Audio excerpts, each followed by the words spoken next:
Oke, PR-nya masih pada ingat kan? Sudah dipin oleh Kakak Joy, yaitu apakah Al-Quran itu benar atau salah? Dari mana kamu meyakini bahwa Muhammad itu utusan Allah? Apa argumennya jika memang betul-betul kita yakin? Nah, dari siapa yang sudah mengerjakan? Dari Kak Nurul, Kak Desi, Kak Al, Kak Fadilah kemarin yang hadir di sesinya? Atau dari Abah Hilmi? Boleh. Abah Hilmi barangkali sudah mencari tahu terkait dengan jawaban dari pertanyaan Abang Asraf?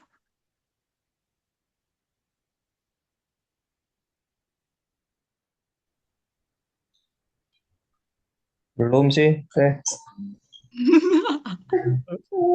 Cuma ya yakin aja sih. Nah, kenapa yakin ya? Kemarin kita sangat berdebat terkait dengan keyakinan ini sampai pusing kepala. Kalau yang pertama kan apakah benar atau salah? Saya yakinnya benar karena ya kalau kita bicara eh, apa mushafnya gitu ya dokumennya eh, ada apa naskah Birmingham kalau nggak salah ya.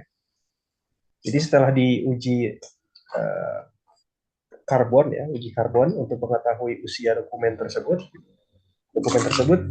diyakini oleh para peneliti yang memang berasal dari era Nabi, ditulis di era Nabi.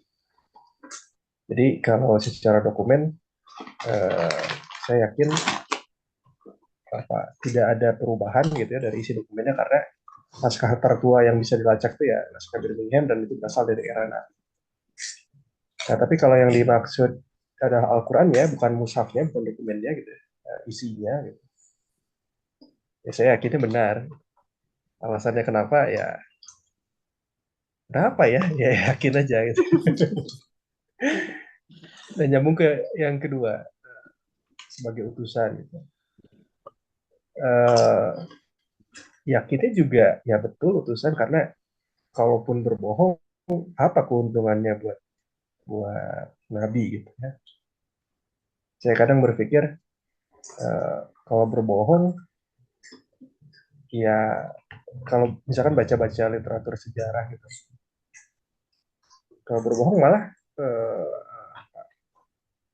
kayaknya nggak ada keuntungannya gitu secara personal. Apakah jadi semakin berlipat kekayaannya atau malah banyak mengalami penderitaan-penderitaan gitu.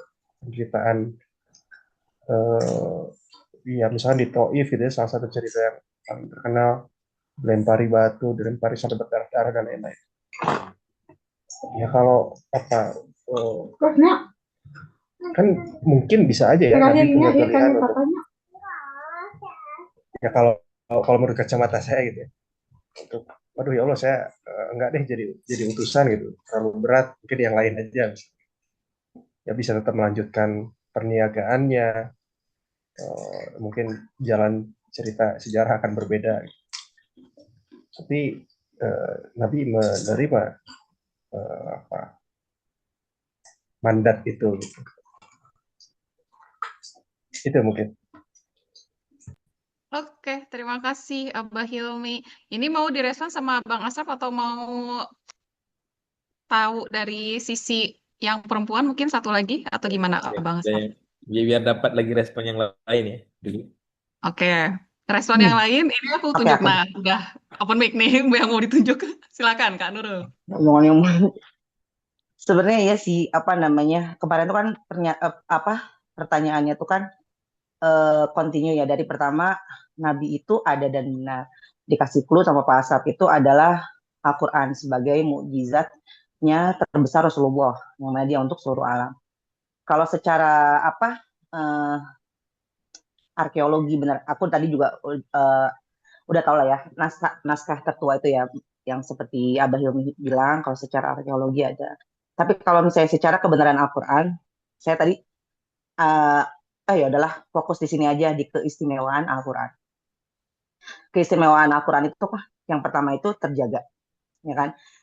Terjaga seperti apa namanya tercantum dalam surat Al-Hijr ayat 9 ya kan inna nahnu nazzalna al-Qur'an wa inna nahnu lahafidun. Caranya ya berbagai cara kan dengan adanya hafizohnya terus tadi yang mushaf tadi yang apa namanya secara mutawatir itu diturunkan ya kan, terus langsung penulisannya secara apa namanya secara dikasih kesadaran secara langsung untuk menulis untuk membukukan mushaf apa namanya untuk membukukan apa yang tercecer-tercecer itulah sehingga menjadi satu mushaf gitu. Terus yang kedua, tidak ada kontra di dalamnya. Kenapa kita meyakini satu kitab itu benar? Tidak ada saling ayat satu dengan yang lain itu tidak ada kontradiktif. Seperti yang tercantum dalam An-Nisa ayat 82, apala yatadabbaruna Al-Qur'an walau kana min indillahi ghairil min indi ghairillahi lawajadu fihi ikhtilafan katsira. Seperti kita tahu ada beberapa kalau yang suka ngedengerin apa namanya tentang kisah-kisah mualaf, kenapa mereka meragukan kitabnya karena satu dengan yang lainnya itu kontradiktif gitu. Terlebih ada lagi sisipan dan lain-lain. Nah, terus tadi yang terjaga itu di mudah dihafal. Ternyata ada apa namanya? Itu juga digaransi sama Allah di Al-Qamar 32 tuh walaqad yasarna bil Qur'an dzikr. Jadi Al-Qur'an itu sangat mudah dihafal, akan lebih mudah menghafal Al-Qur'an dibanding dengan buku-buku lain dalam walaupun dalam bahasa Arab seperti misalnya kitab Jurumiyah yang kemarin saya baca itu ya itu kan akan lebih sulit dibanding Al-Qur'an. Sangat mudah apa namanya menghafal, bahkan anak-anak pun ya Al-Fatihah aja bisa langsung alhamdulillahirabbil alamin seperti itulah ya. Anak-anak umur-umur 2 tahun, 3 tahun yang baru bisa bicara pun itu sangat mudah. Terus yang tadi kontra ini saya sambungkan ke Al-Qur'an ini apa namanya menantang untuk membuat hal serupa. Saya tadi lihat di bukunya Quraisy Shihab yang Bumi Al-Qur'an, ternyata yang Allah tuh menantang orang membuat Al-Qur'an itu, membuat yang serupa itu ternyata dia berurutan. Ada yang ditantang keseluruhannya, ya kan? Coba di Al-Qur'an atur ayat 34, falyatu bihaditsin mitslihi in kanu shodiqin. Coba buat yang seperti itu seluruh Al-Qur'an jika kamu memang orang yang benar.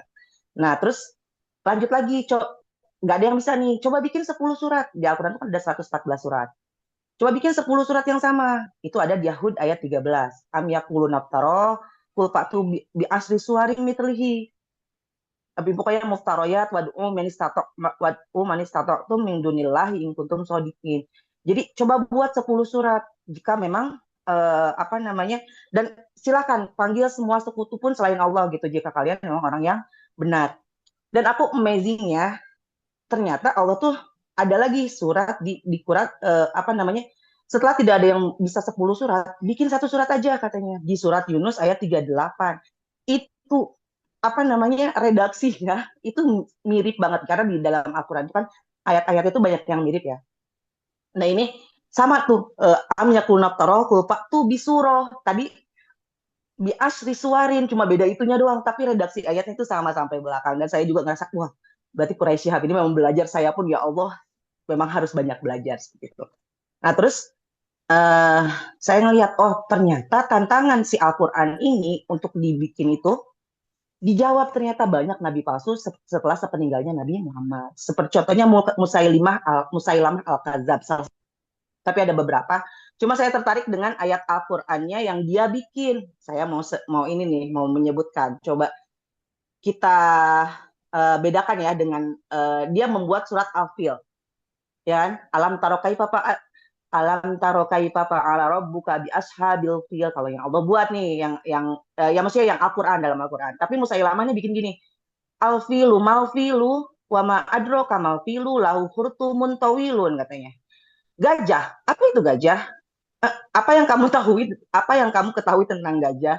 Dia memiliki belalai yang panjang, gitu katanya itu dalam surat Al-Filnya buatan Musailamah Al-Kadzab. Jelas sekali itu perbedaan dari boro-boro lugohnya ya, dari pokoknya sangat lucu lah seperti itu. Jadi memang tidak bisa ditekan ternyata ketika dibaca alam taro kaifa fa'ala rabbuka bi ashabil fil, ternyata si Al-Qur'an sendiri punya apa ya, punya sesuatu yang tidak bisa untuk di apa namanya untuk dibercandai gitu, walaupun oleh seseorang yang tidak beriman sekalipun. Ternyata mereka pun banyak yang karena memang hampir 95% atau 99% mungkin ya kalau di persentase mu'alaf itu datang ke Islam lewat Al-Quran, lewat ayat-ayat Al-Quran seperti itu.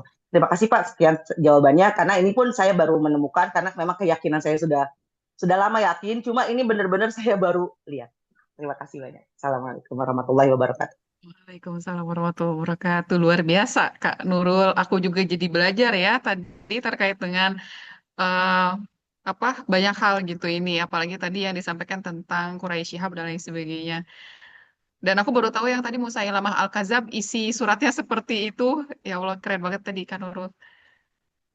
Dari Abang Asaf mau lanjut lagi ke satu orang lagi atau gimana? Mau ditanggapi? Ya, mau dilanjut lagi satu, Oke. interesting soalnya. Jadi, Dilanjut lagi ini Semuanya aja, semuanya aja. semuanya aja. Ini yang kemarin Biar biar diskusi tahu berarti ya. pemikirannya, mana tahu seru ya. Atau semuanya, ini gimana kalau Abang Asraf mau semuanya ditanya? ya nggak apa-apa, seorang dulu ya, seorang dulu. Nanti Seorang kita, dulu. jadi, Jangan Kak Tiara, jangan ditanya. kita ke sesi yang lain nih bisa, insya Allah. Kak Alfat atau Kak Desi nih? Siapa yang mau ini? Silahkan di antara berdua. Silahkan Kak Alfat. Kalau enggak Kak Desi, mangga. Ataupun mungkin soalannya ini, ada siapa yang di sini yang masih belum yakini? Kalau mungkin yang sebelumnya meyakini, tapi setelah diberikan persoalan nggak yakin. Ada, ada. Oh, Rike mau raise hand. Saya Kali. udah raise hand, silahkan Rike.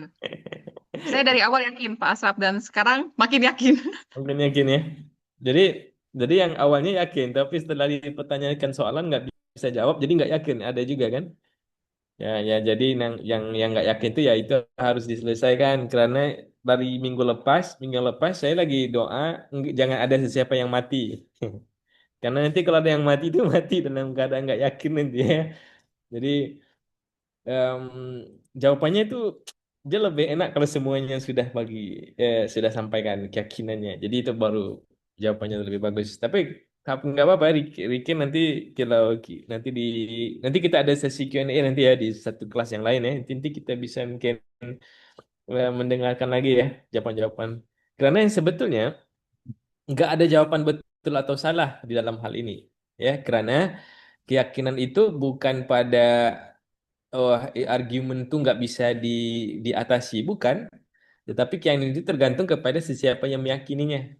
Ada manusia itu meyakini dari sudut emosinya. Katanya ketika baca Al-Quran itu terasa seolah-olah Allah sedang berkata-kata dengan aku. Ada. Jadi itu karena itu dia meyakini, ya nggak perlu sebarang alasan. Ya. Ada yang jenis yang perlukan alasan, mungkin Kak Nurul itu mungkin sebelumnya perlukan alasan, ya perlukan ada bukti-bukti, evidence sebagainya, ya mungkin. Jadi kalau Abah Helmi itu mungkin perlukan koneksi dengan Nabi kan ya.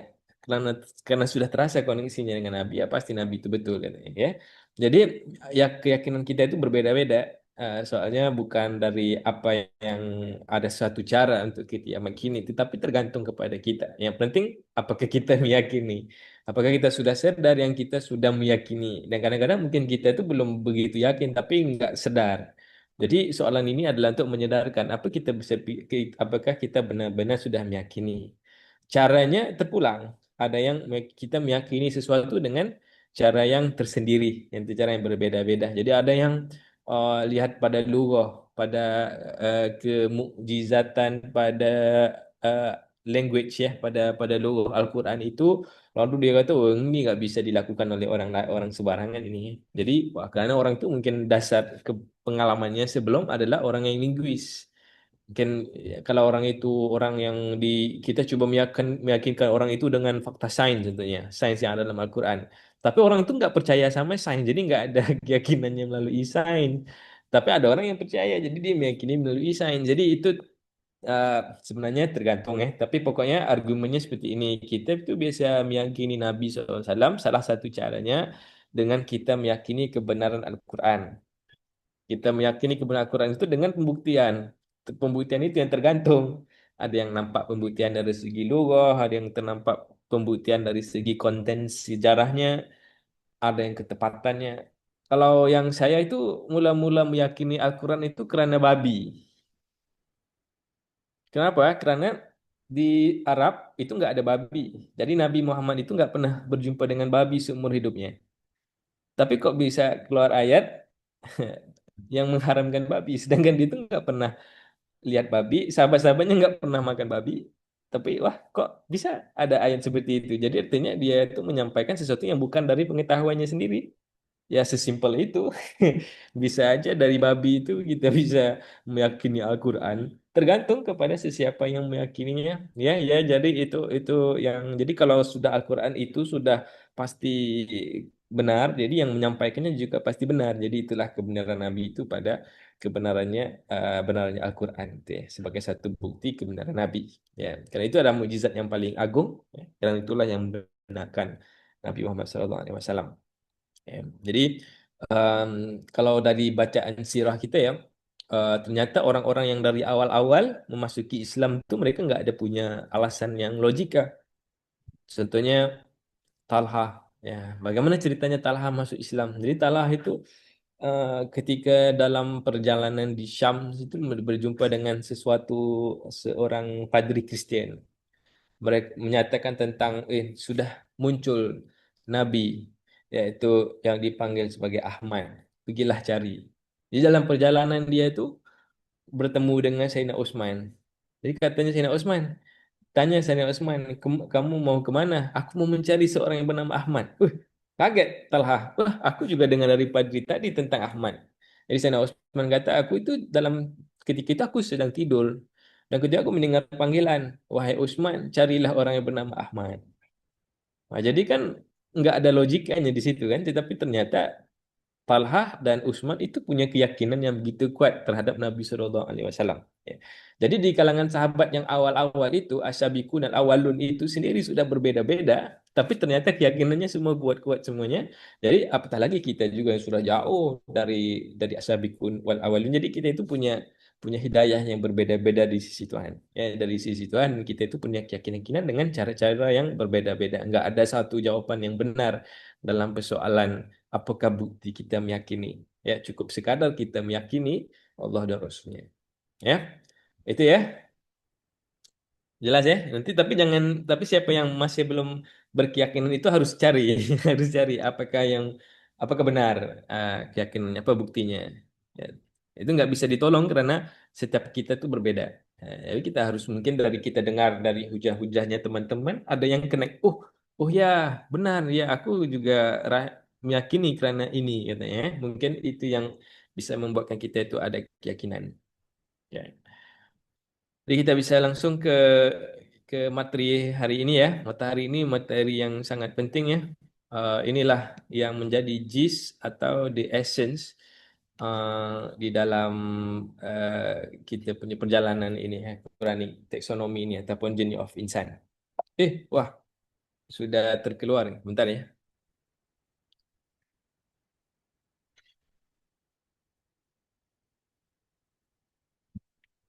Baik. Wah, bentar. Sudah terkeluar page-nya.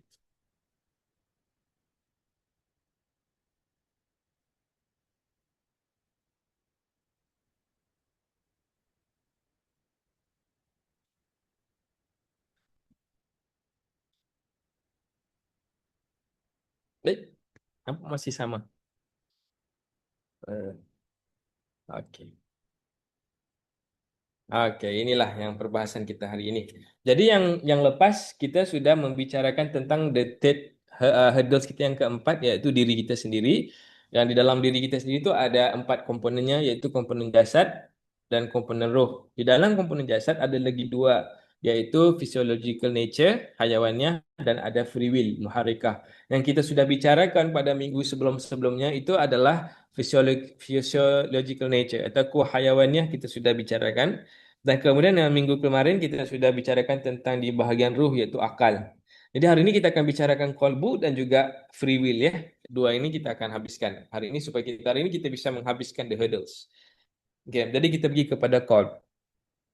Jadi kolb ini disebut tentang kolb ini ada beberapa komponen yang perkataan-perkataan ini ada dalam Al-Quran ya, yaitu fuad, lub, qalb, dan sod. Ya. Kalau sod itu adalah lapisan yang paling luar, yaitu yang disebut sebagai kalau diterjemahkan ke dalam bahasa Indonesianya dipanggil dada ya, dada atau Kalau dalam bahasa Melayu itu panggil dada. Di luar ni. Jadi di sini tempat terletaknya emosi.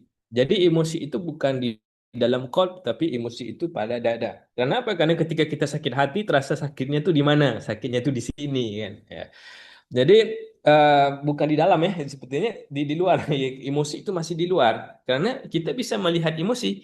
Kalau orang itu gembira, kita bisa lihat dari wajahnya, wah dia sedang gembira. Kalau dia itu sedang sedih, kita bisa lihat. Jadi itunya di luar, lapisan luarnya itu emosi.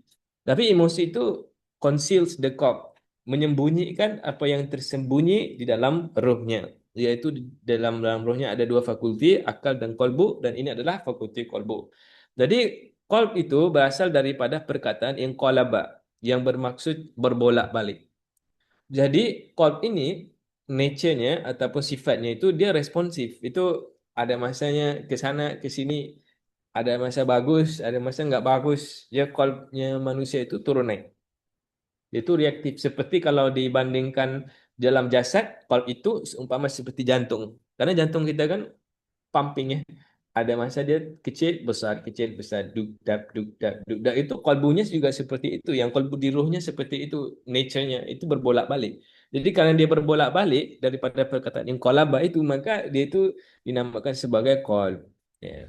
Dan di dalam qalb ini ada dua elemen yang penting, yaitu yang pertama dipanggil sebagai fuad. Jadi fuad ini kalau diterjemahkan bisa diterjemahkan sebagai mata hati.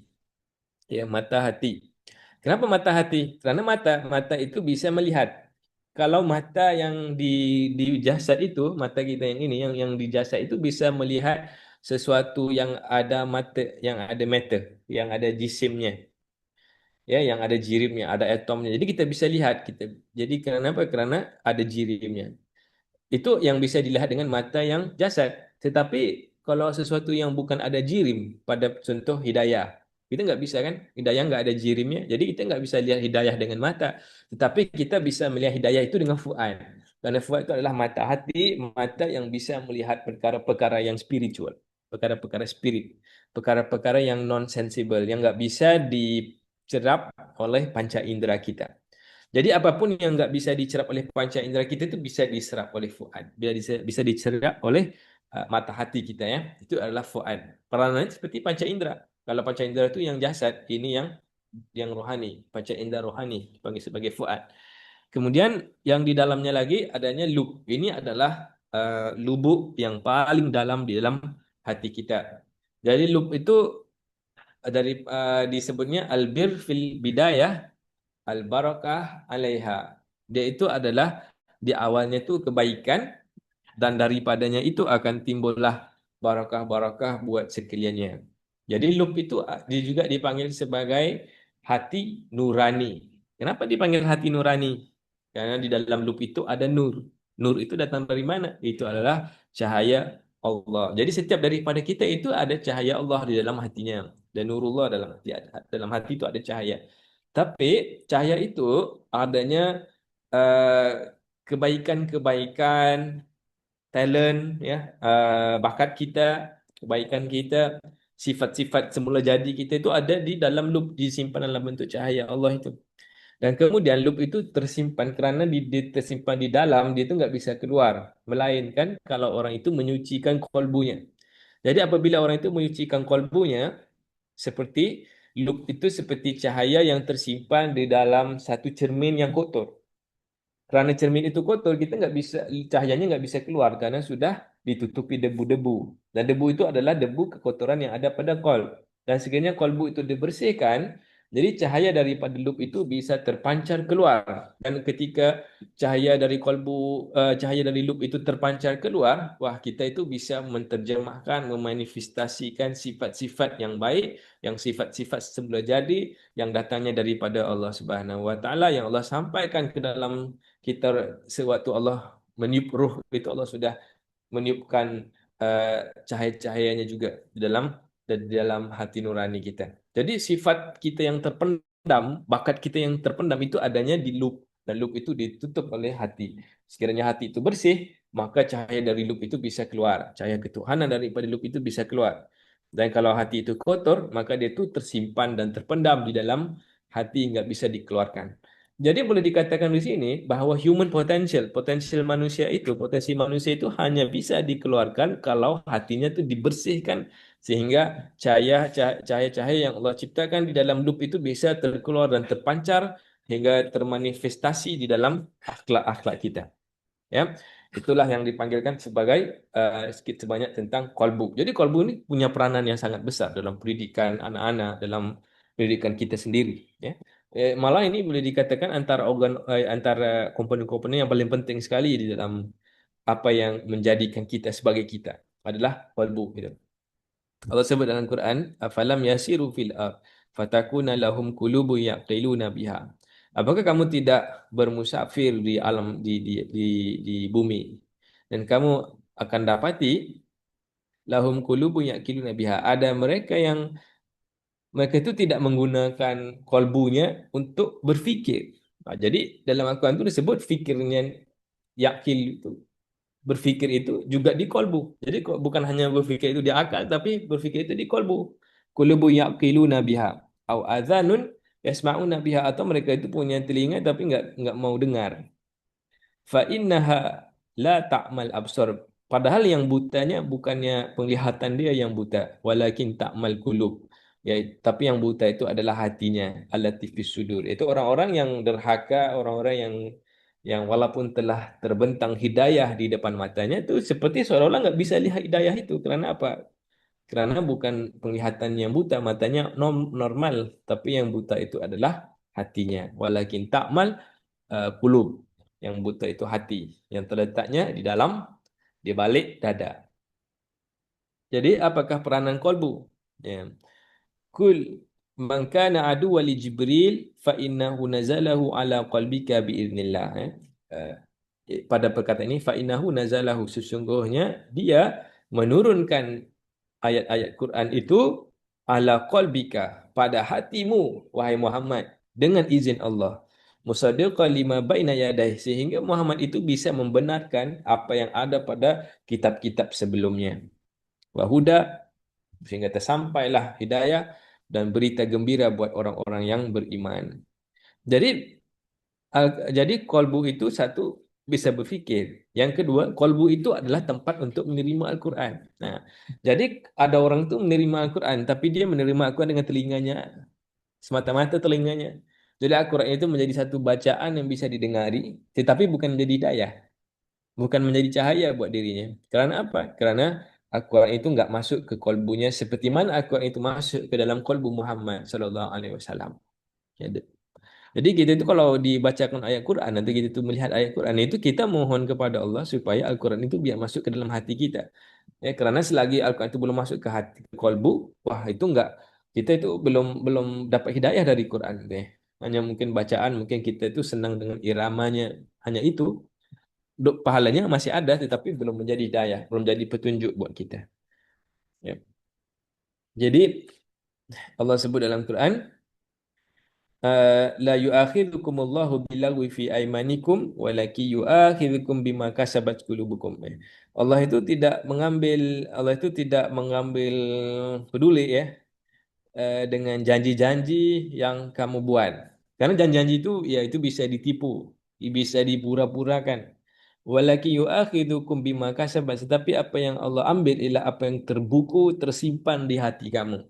Jadi kita itu bisa tahu yang apa yang tersimpan di hati itu, apa yang terbuku di hati itu juga diambil bertanggungjawab oleh Allah. Kita itu dipertanggungjawabkan terhadap hati kita di sisi Allah Subhanahu wa taala. Wallahu ghafurun halim. Jadi jangan kita ingat apa yang kita simpan di hati itu enggak akan diambil kira oleh Allah. Allah enggak ambil kira janji-janji kita, karena kita tuh sering menipu dengan janji-janji itu, sering berpura-pura. Tapi kita nggak bisa pura-pura, nggak bisa menipu dengan kita punya kolbu. Jadi karena itu, kolbu itulah yang dipertanggungjawabkan oleh Allah, bukannya pada hati.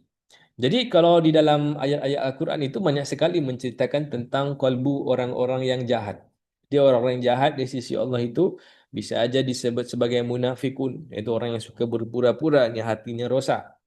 Dan ada orang yang hatinya rosak sehingga dia itu nggak bisa kebenaran, nggak bisa menerima kebenaran, walaupun sudah jelas nyata kebenaran. nggak mau terima juga. Jadi orang itu adalah orang yang kafirun, orang yang menolak kebenaran itu walaupun kebenaran itu telah datang. Nah, ada seperti orang-orang Yahudi yang membunuh para nabi, yang mereka itu menunggu-nunggu kedatangan Nabi Shallallahu Alaihi Wasallam. Dan ketika Nabi datang, mereka itu sudah pasti itu adalah Nabi yang benar, tapi dia itu nggak mau terima karena apa? Karena Nabi itu bukan orang Yahudi. Hanya semata-mata karena Nabi itu bukan Yahudi. Jadi karena itu dia menolak. Jadi itu adalah perangai orang-orang yang justru ini sakitnya itu di hati. Sedangkan ada ramai juga orang-orang Yahudi yang lain menerima. Malah ada suatu orang Yahudi itu disebutkan oleh Nabi Shallallahu Alaihi Wasallam sebagai Yahudi yang terbaik.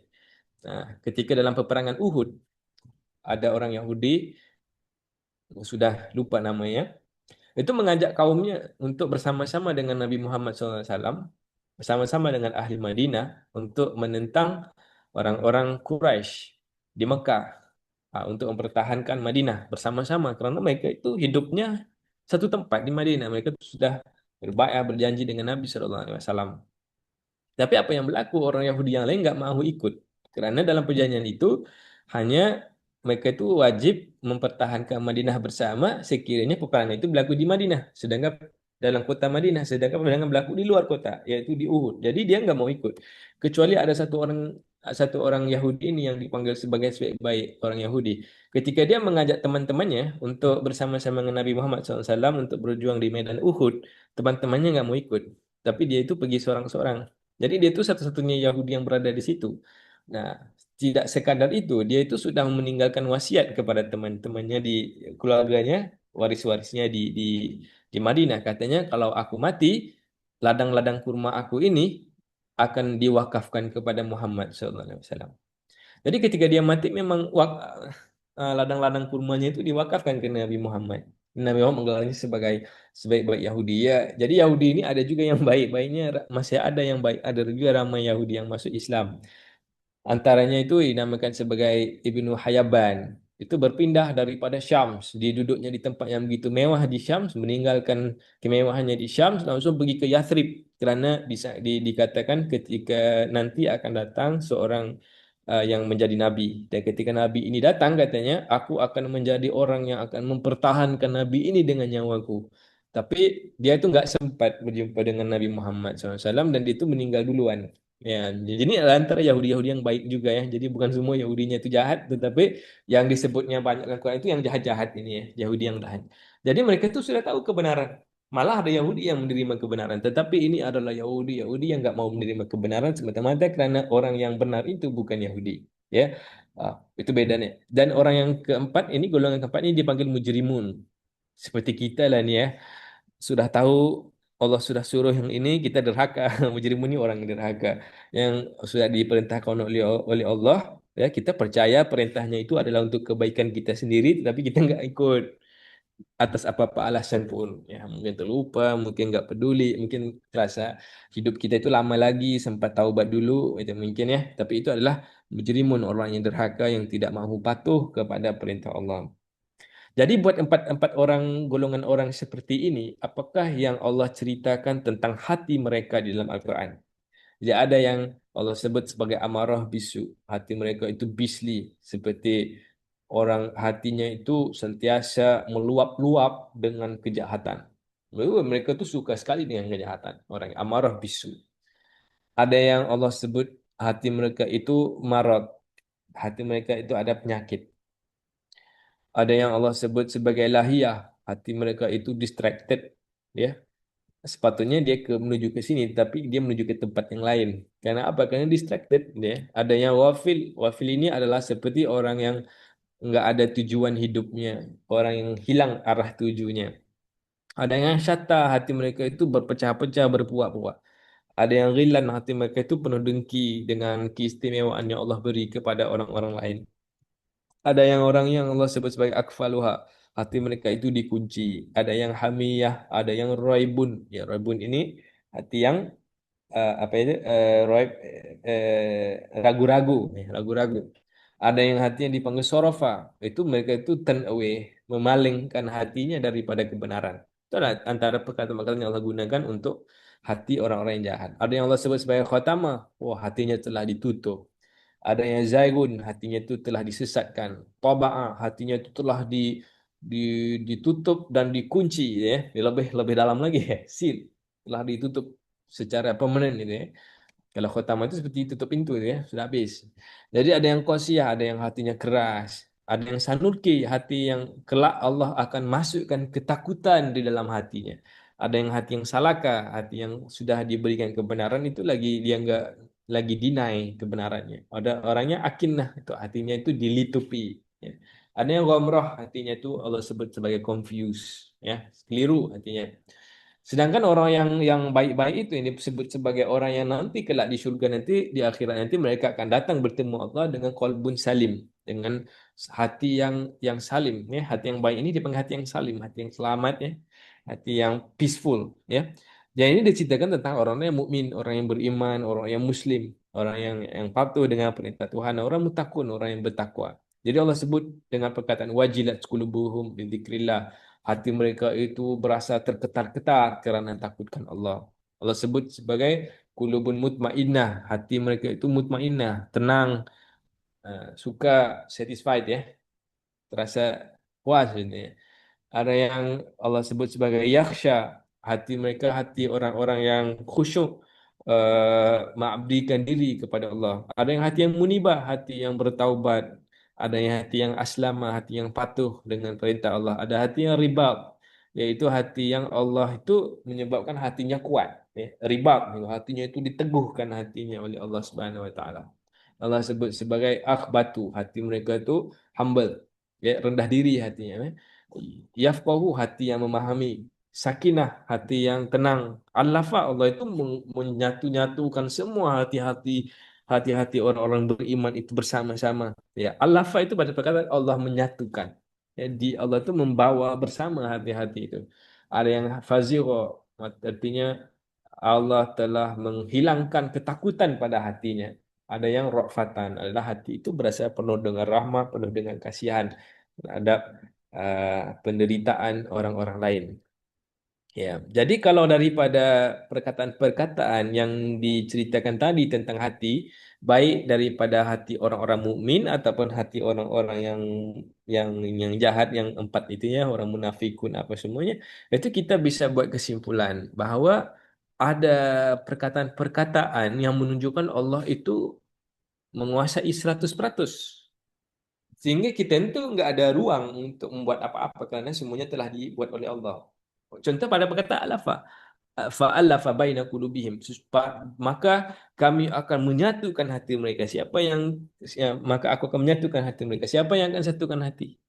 Allah yang akan satukan hati. Apakah kita punya apakah kita punya usaha di dalam menyatukan hati? Kita nggak ada usaha kita di situ, ya. Itu adalah semata-mata 100% yang dikuasai oleh Allah.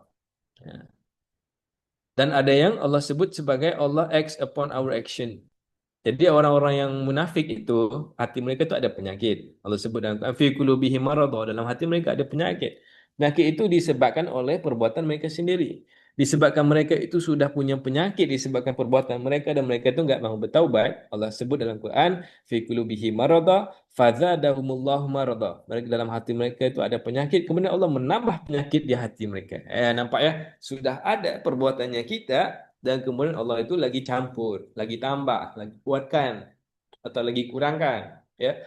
Dan yang ketiga adalah Allah itu biarkan kita kontrol. Jadi ada perkataan-perkataan yang menunjukkan kita. Contoh yakhbitu, orang-orang yang yakhsha, orang-orang yang humbly submit, ya, orang yang khusyuk itu adalah perbuatan sendiri. Ya, Allah itu biarkan kita bisa kontrol hati kita. Jadi boleh dikatakan di sini, di dalam soal hati, ada perkara-perkara yang kita nggak ada kuasa langsung. Allah berkuasa penuh. Ada perkara-perkara yang Allah bagi kita kuasa. Ada perkara-perkara yang separuh. Allah bagi kita kuasa, dan apa yang kita lakukan Allah itu akan tambah. Nah, ya, itu adalah 3 perkara berkaitan dengan hati. Nah, sekarang ini yang susah. Kerana kalau dalam akal, kita tuh bisa usahakan. Kita bisa usahakan untuk bisa mengingat. Kita ngulang-ngulang bisa ingat. Kita tuh bisa berusaha untuk belajar. Kita lagi, wah, observe ya, melihat sesuatu dengan tempo masa yang lama sehingga kita bisa memahami apa yang sedang berlaku, itu bisa diusahakan. Jadi apa yang ada di akal itu bisa diusahakan, apa yang ada di kuah hayawannya itu bisa diusahakan. Tetapi yang di hati ini enggak. Hati ini ada yang kita bisa usahakan, ada yang kita nggak bisa usahakan walaupun 1%. Ada yang kita bisa usahakan sedikit, kemudian Allah akan tambah. Jadi karena itu soal hati ini begitu sulit. Karena kita itu bukan berkuasa penuh untuk mengelola hati kita. Apatah lagi hati orang lain. Ya, jadi kadang-kadang an- antara punca orang-orang tua itu sering stres karena dia itu sudah mendidik anaknya dengan sehabis baik, sudah diajarnya Quran, sudah diajarnya hadis-hadis Nabi, sudah di ini sudah ditunjukkan perkara-perkara yang baik. Tapi anaknya seperti nggak jadi, nggak menjadi anaknya itu masih nggak seperti orang tuanya. Ya. Seperti nggak ada korelasi antara usaha kebaikan orang tuanya itu dengan perangai anaknya itu. Menyebabkan orang tua itu lagi stres. Aku tuh sudah ajarnya macam-macam, tapi kenapa orang anak aku ini masih belum baik. Begitu juga untuk para guru. Jadi guru itu sudah mengajar anak muridnya habis-habis, sudah didik, jadi sudah ditunjukkan contoh-contoh yang baik. Jadi anak didiknya itu masih jahat. Ya, ternyata wah seperti apa ya? Kenapa apa lagi salah kita ya? Kita tuh sudah lakukan semuanya, nggak bisa pikir lagi apa lagi yang kita belum lakukan. Ya soalnya karena kita tuh nggak bisa kawal hati kita sendiri. Apatah lagi kita bisa mengawal hati anak-anak kita. Apatah lagi kita bisa kawal hati anak-anak murid kita. Kita nggak bisa kawal. Karena ada perkara-perkara yang Allah kontrol 100%. Kita nggak bisa buat apa-apa. Ya, jadi jadi seperti apa ya hati ini? Bagaimana kita mau kendalikan ya? Ya, ini adalah satu daripada ayat Quran dalam surah Az-Zumar ayat ke-23. Allahu nazzala ahsanal haditsa kitaban mutasyabihan matsani. Jadi kita tuh bisa fokus kepada perkataan mutasyabihan matsani. Dan ketika kita mahu mendidik hati, ya, kita itu harus mendidik hati dengan mutasyabihan matsani, yaitu dengan sesuatu yang sama dan berulang-ulang. Masani bermaksud berulang-ulang. Mutasyabihan maksudnya sama tapi nggak serupa. Umpamanya apa ya? Anggur hijau dan anggur anggur bukan hijau, anggur merah. Ya, sama-sama anggur, tapi satu hijau, satu merah. Itu dipanggil mutasyabihan wa ghairu mutasyabih. Sama seperti sama tapi nggak serupa ataupun serupa tapi nggak sama. Nggak 100% sama tapi ya masih dalam kategorinya yang sama. Jadi ketika kita mau mendidik hati, sama ada hati kita, hati anak kita atau hati anak murid kita, pokoknya kita harus mengulang-ulang perkara yang sama. Tetapi kita beda-bedakan dikit-dikit. Ya, kenapa kita harus mengulang? Karena ingat sebentar tadi maksud hati daripada perkataan inqalaba yang bermaksud berbolak-balik. Nah, karena hati kita itu berbolak-balik, karena itu kita nggak bisa ngajar sekali, kita nggak bisa mengajar 2 kali. Kita itu harus mengajar hati kita berkali-kali, mengulang-ulang sehinggalah kita ini mati. Jadi mujahadah kita mendidik hati itu yang dipandang Tuhan, ya bukan pada keadaan hati kita. Jadi kalau kita itu berusaha keras mendidik hati kita, mendidik hati anak-anak kita, wah itu yang dipandang oleh Allah pada mutasyabihan matsani. Nah itu adalah yang pertama untuk mendidik hati haruslah berulang-ulang dan dan mengajarkan sesuatu yang sama berusia berulang-ulang ya harus dia nggak bisa mengajar seperti mengajar subjek matematik mengajar subjek sejarah ya. Wah hari ini cerita tentang kisah tamadun Romawi, besok tamadun Parsi, lusa nggak bisa seperti itu adalah untuk akal. Tapi kalau untuk hati, wah hari ini tamadun Parsi, besok tamadun Parsi, lusa tamadun Parsi, lebih lagi 3 hari, 4 hari tamadun Parsi lagi. Tapi harus ditukar-tukar ceritanya dikit-dikit ya, supaya uh, masani mengulang-ulang ya, mutasyabihan, cita-cita yang hampir sama tetapi mengulang-ulang ya. Jadi bagaimana kita harus tahu seperti mana hati kita itu sudah menerima ajaran, sudah menerima hidayah atau belum? Ya, Allah sebut ya, sehingga kalau hatinya itu terdidik, telah mendapat hidayah, Allah sebut taksyairu minhu julud alladzi yakhshawna rabbahum. Hati kita itu terasa takut dengan Tuhan dan bulu bulu roma kita itu naik. naik ya, meremang bulu roma kita itu meremang karena kita itu terasa takut dengan Allah. Tetapi itu hanya sebentar, sebentar aja rasa kebimbangan, kebasan takut itu kemudian setelah kita terasa takut sebentar, kemudian dibentukkan menjadi satu ketenangan, satu relax ya. Dan kita itu hati kita itu mengingati Allah. Itu adalah tanda yang wah hatinya kita itu sudah dididik ke arah yang lebih baik daripada sebelumnya. Ya, itu adalah bentuk perkara-perkara yang bisa kita didik, perkara-perkara yang bisa kita kontrol. Ya, jadi pokoknya ada 3 cara dalam kita mendidik hati. Yang pertama, untuk perkara yang Allah kontrol 100%. Ya, 100% Allah kontrol. Yang kita tuh nggak ada kuasa. Apa yang kita patut fokus adalah effort. Kita fokus untuk membuat kebaikan. Kita fokus untuk menyuci hati. Walaupun kita tahu outcome-nya itu bukan pada kita. Outcome-nya itu pada Allah. Kita itu fokus pada effort. Ya, kenapa? Ini adalah kita harus tiru pada cerita Siti Hajar. Ya, dalam dalam Sa'i itu berusaha kan. Jadi dalam Siti Hajar itu ketika dia itu mencari air untuk menyusukan Nabi Ismail alaihissalam, dia itu meninggalkan Nabi Ismail di berdekatan dengan sekarang ini Ka'bah ya, dengan sekarang ini Ka'bah. Dan kemudian dia itu pergi ke Bukit Safa. Di Bukit Safa, dia itu melihat anaknya, anaknya itu sedang nangis untuk mencari air. Dia itu lambai-lambai kepada anaknya. Dan dia kemudian mencari air sampai ke bukit seterusnya, yaitu Bukit Marwah. Jauh juga perjalanannya. Tadi pada Safa itu dia ke Marwah. Jadi ketika dia tiba di Marwah, dia itu sudah tahu di antara Bukit Safa dan Bukit Marwah nggak ada air.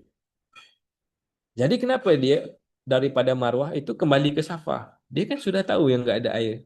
Tapi dia kembali lagi.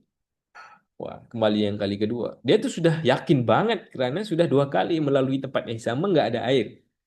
Tapi dia itu daripada sudah Safa ke Marwah, Marwah kembali ke Safa, dari Safa kembali ke Marwah lagi, dan kemudian kembali lagi ke Safa, kemudian kembali ke Marwah, kembali ke Safa, dan akhirnya ke Marwah lagi.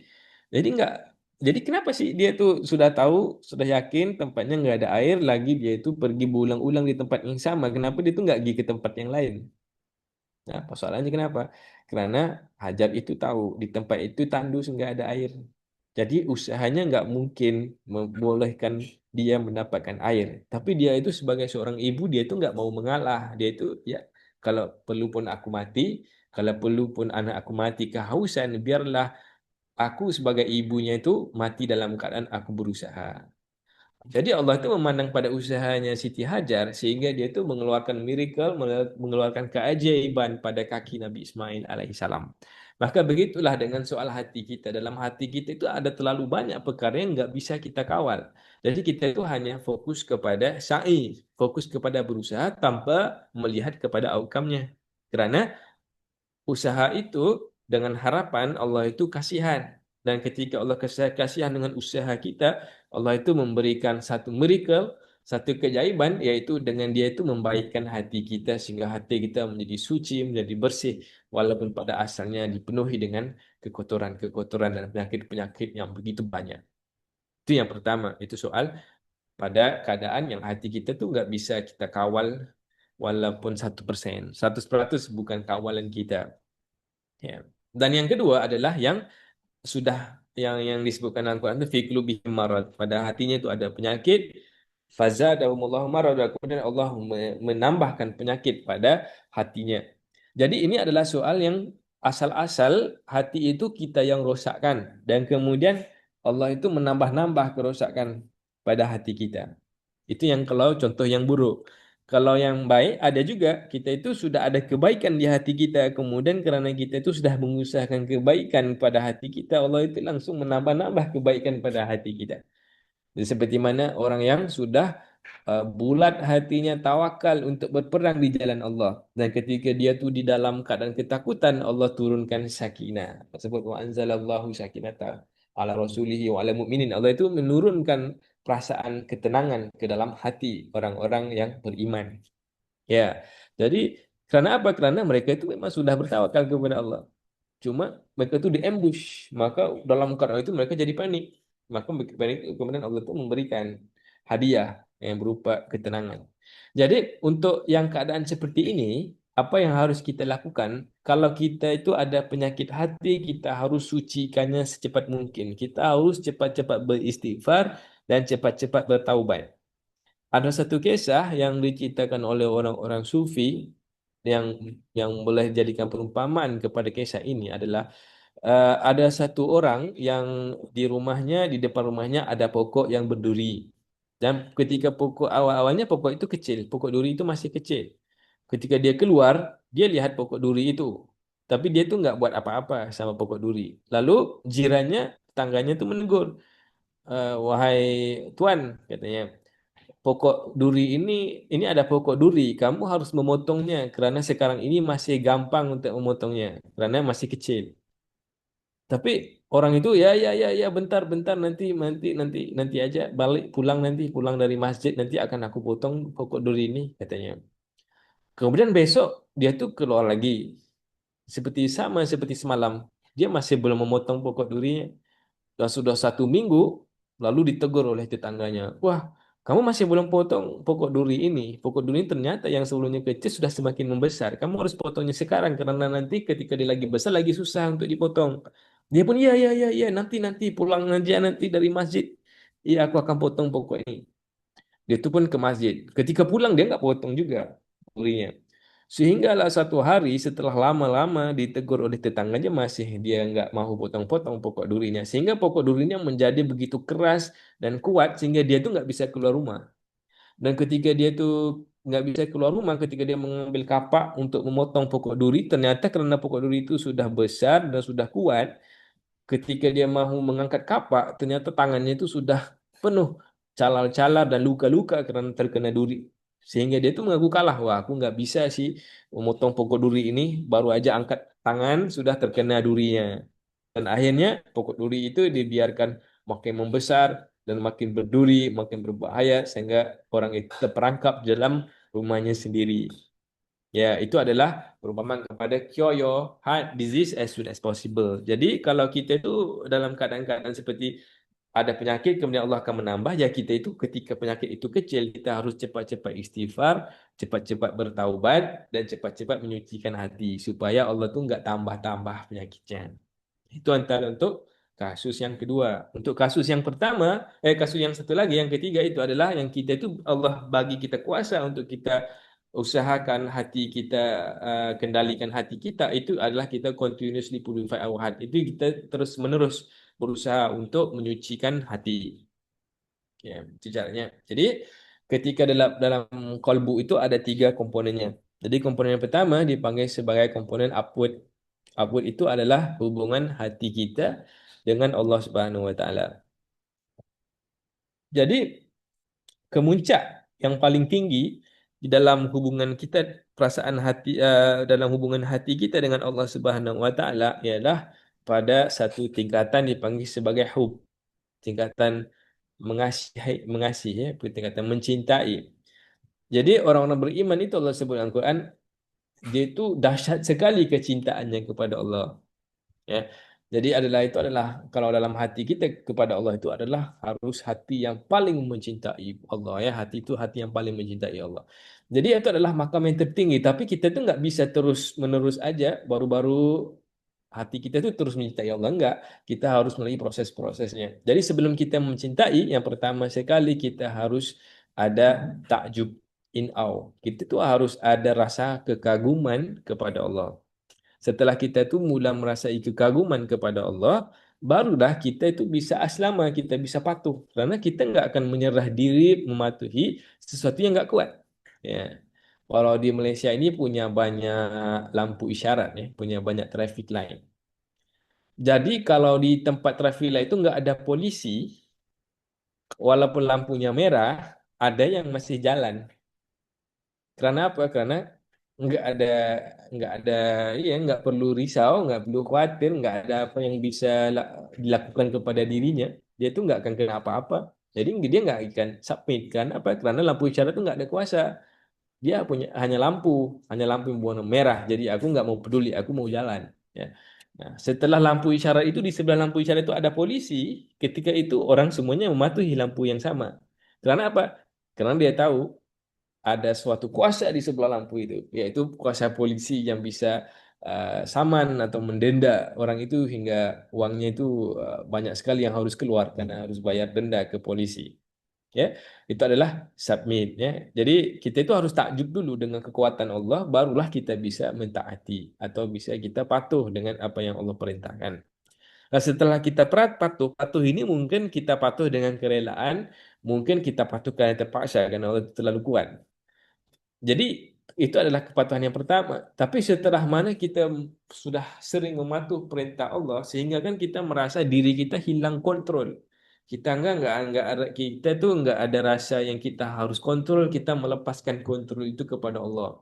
Maka ketika itu kita telah melangkah daripada kepatuhan kepada khasyia. Kepada khasyia itu yang lebih merasa rendah diri, merasa rendah sangat. Allah tuh yang lebih tinggi. Jadi kita tuh menyerah aja semuanya kepada Dia. Karena Dialah yang maha tinggi, Dia yang lebih mengetahui. Jadi ketika itu kita akan timbul rasa keasyikan, rasa keseronokan di dalam mematuhi perintah Allah. Karena sebelumnya mungkin kita berat. Ketika tiba khusyuk, kita tuh nggak rasa berat lagi. Ya kita tuh terasa wah, gembira sekali, senang sekali untuk menyerahkan segala-galanya kepada Allah. Karena kita sudah meletakkan masalah kita itu kepada Tuhan yang paling kuat, yang paling hebat, yang paling agung, yang paling pemurah. Ya, itu adalah pada situasi khasyia. Dan karena kita itu sudah meletakkan ya, kita itu dalam hubungan kita itu sering bersama-sama dengan Allah. Karena kalau sholat orang yang khusyuk itu dia itu mau sholatnya berlama-lama, gitu ya. Jadi karena sudah berlama-lama, jadi koneksi dia bersama Allah itu makin nambah sehingga timbullah kecintaan. Ya, jadi itulah hatinya itu bergerak daripada takjub, daripada in awe kepada submit, daripada submit ke khasyia, daripada khasyia kepada ya, kepada kecintaan kepada Allah. Ya, itu adalah pada hati, hubungan hati kita dengan Allah Subhanahu Wa Taala. Bagaimana pula dengan hati kita dengan diri kita sendiri? Jadi itu adalah inward. Inward kita bermula dengan reflect, dengan hasibah. Jadi hasibah itu kita tuh reflect, kita tuh lagi berkira-kira dengan hati kita. Apa kita sudah lakukan ini? Apa kita sudah lakukan itu? Apakah dosa-dosa yang kita lakukan? Apakah kebaikan-kebaikan yang kita buat itu mencukupi untuk menjadikan dunia ini ladang untuk kita harvest nanti di akhirat, ya, untuk kita tuai hasilnya di akhirat, apakah sudah cukup, ya. Jadi ketika kita sudah reflect akan timbul dua perasaan. Yang pertama perasaan risau, khofa, takut, takut kita nggak cukup baik, takut kita melakukan kejahatan. Setelah kita berasa takut yang kita tuh mungkin nggak cukup baik, nggak telah melakukan kejahatan, kita tuh rasa roja, rasa harap, berharap kalau ada pun kejahatan yang kita lakukan, kita berharap Allah mengampunkan. Kita mengharap Allah melindungi. Kita harap Allah menyembunyikan segala aib-aib kita semua. Karena Allah itu Allah yang Tuhan Maha Pemurah, Maha Pengampun ya. Jadi ketika kita terasa bimbang yang kita belum cukup buat kebaikan, jadi kita itu bisa berharap kepada Allah supaya Allah itu menambah-nambahkan peluang buat kita ini terus berbuat baik agar kita itu bisa menuai hasil yang lebih lumayan di akhirat nanti dengan apa yang kita usahakan di dunia. Jadi setelah timbulnya dua perasaan ini, khaufa wa raja, kita itu cepat-cepatlah pergi kepada meminta Allah untuk ghafara, istighfar. Ya, maksud istighfar ini maksudnya cover. Cover ini kerana apa? Kerana setiap kali kita melakukan satu perbuatan yang jahat atau perbuatan yang dosa, itu kita pasti meninggalkan kesan terhadap diri kita sendiri. Kita bisa meninggalkan kesan negatif kepada orang-orang sekeliling kita, dan kita juga bisa meninggalkan kesan negatif di alam. Jadi kita itu istighfar itu tak memohon agar Allah menutup segala kesan-kesan buruk daripada perbuatan kita. Sama ada kesan buruk itu terhadap diri kita sendiri, terhadap orang-orang di sekeliling kita, atau terhadap alam ini. Maka kita meminta istighfar, minta Allah tolonglah tutup segala kesan-kesan buruk yang aku lakukan dengan dosa-dosa aku semua. Dan kemudian kita repent. Repent itu adalah apabila kita kembali, perasaan kita kembali bertaut dengan Allah. Karena ketika kita melakukan satu dosa, kita tuh terasa fear, terasa takut. Dan takut ini menjauhkan kita daripada Allah. Kita terasa, wah kita ini sudah enggak rapat dengan Allah. Karena kita sudah dipenuhi dengan dosa. Jadi taubat adalah pada perasaan kita tuh mau kembali dekat dengan Allah seperti mana kita berada di alam ruh dulu. Alam yang sebelum kita ada dosa. Jadi kita tuh mau kembali ke pangkal jalan ya, itu adalah pada tabak. Dan taubat itulah ketika itulah kita meminta keampunan daripada Allah Subhanahu Wa Taala.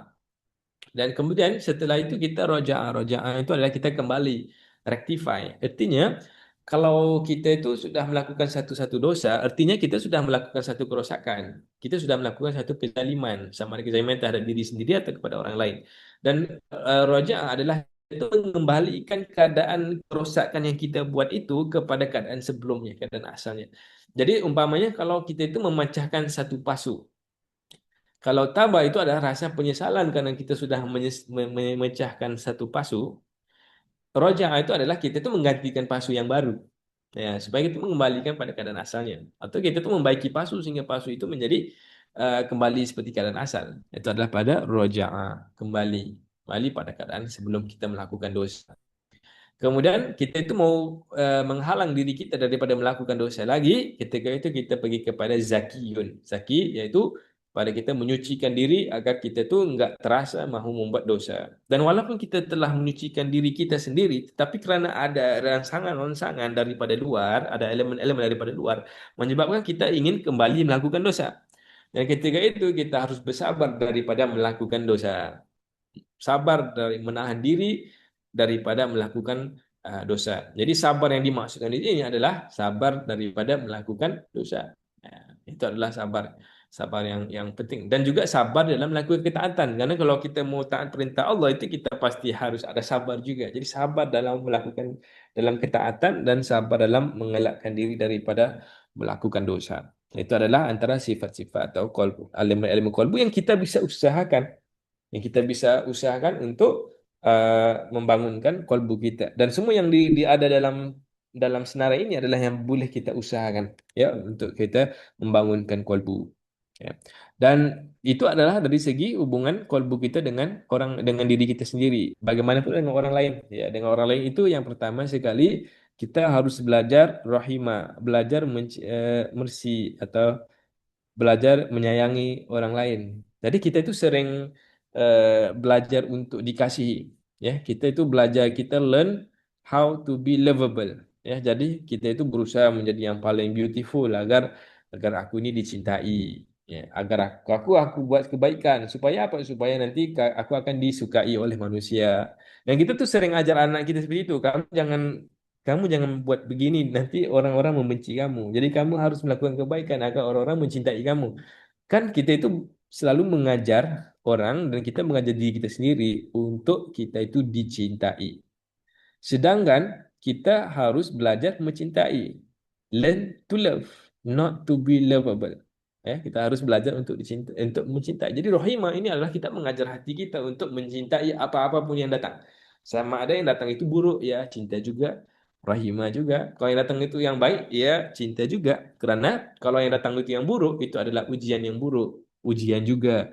Kalau yang datang itu baik, ya itu ujian kebaikan. Jadi kita mencintai karena apa? Karena kita kan diciptakan untuk diuji oleh Allah. Jadi apapun yang datang kepada kita, wah, kita itu mencintai semuanya. Rahimah, kita itu berahmah dengan semua pun yang ada di sekeliling kita. Nah, ketika kita sudah belajar untuk ada rahimah, untuk ada mencintai, belajar mencintai, ketika itu barulah kita bisa memuji. Karena kalau kita enggak mencintai sesuatu, walaupun yang baik, kita enggak bisa nampak. Kita enggak bisa memuji kebaikan orang yang kita enggak suka. Ya, kalau kita enggak ada rahimah. Tapi kalau kita mencintai sesuatu, wah, kita itu bisa memuji kebaikannya walaupun hanya ada satu kebaikannya. Jadi kalau orang yang kita suka, yang kita cintai itu, kalau dia itu ada 100 kejahatan, tetapi ada satu kebaikan, kita itu masih bisa nampak kebaikannya yang satu. Tapi kalau orang itu orang yang kita benci, walaupun dia itu ada 100 kebaikan dan hanya ada satu kejahatan, kita itu masih nampak yang jahat itu karena kita nggak suka sama dia. Ya, jadi rahimah membuatkan kita itu bisa hamidah, bisa kita memuji kebaikan-kebaikan yang ada di sekeliling kita, kebaikan-kebaikan orang yang ada sekeliling kita. Setelah kita belajar untuk memuji, untuk melihat kebaikan-kebaikan orang, itu kita menukar mata kita, menukar lensa kita. Daripada sebelumnya kita itu memakai lensa lalat. Lalat itu hanya bisa nampak najis-najis yang busuk. Matanya itu hanya bisa nampak najis-najis yang busuk. Jadi lalat itu pergi ke najis. Sedangkan kita harus tukar daripada lensa lalat itu kepada lensa lebah. Karena lebah itu dia nggak nampak najis, dia itu nampak madu. Nah, jadi dia tuh mencari madu di bunga-bunga, di tempat-tempat yang bersih, tempat-tempat yang wangi, ya. Karena apa? Karena dia itu hanya nampak yang baik-baik. Ya, jadi kalau kita itu nampak yang baik-baik, ya kita jadi seperti lebah dikelilingi oleh bunga-bunga. Dan kalau kita itu asyik nampak yang buruk-buruk, nah kita itu seperti lalat menghurung najis, ya, menghurung najis aja keliling, sebelah kita bangkai, sebelah kita najis, sebelah ini makanan yang dah busuk, ya, semuanya yang rusak-rusak, yang nggak enak, yang jelek-jelek semuanya, ya. Jadi karena mata kita, lensa yang kita pakai, kita kadang-kadang kita nggak ada hamidah. Hati kita, mata kita sama seperti orang lain, tapi hamidah, hamidah itu yang membedakan kita, pandangan kita terhadap orang lain.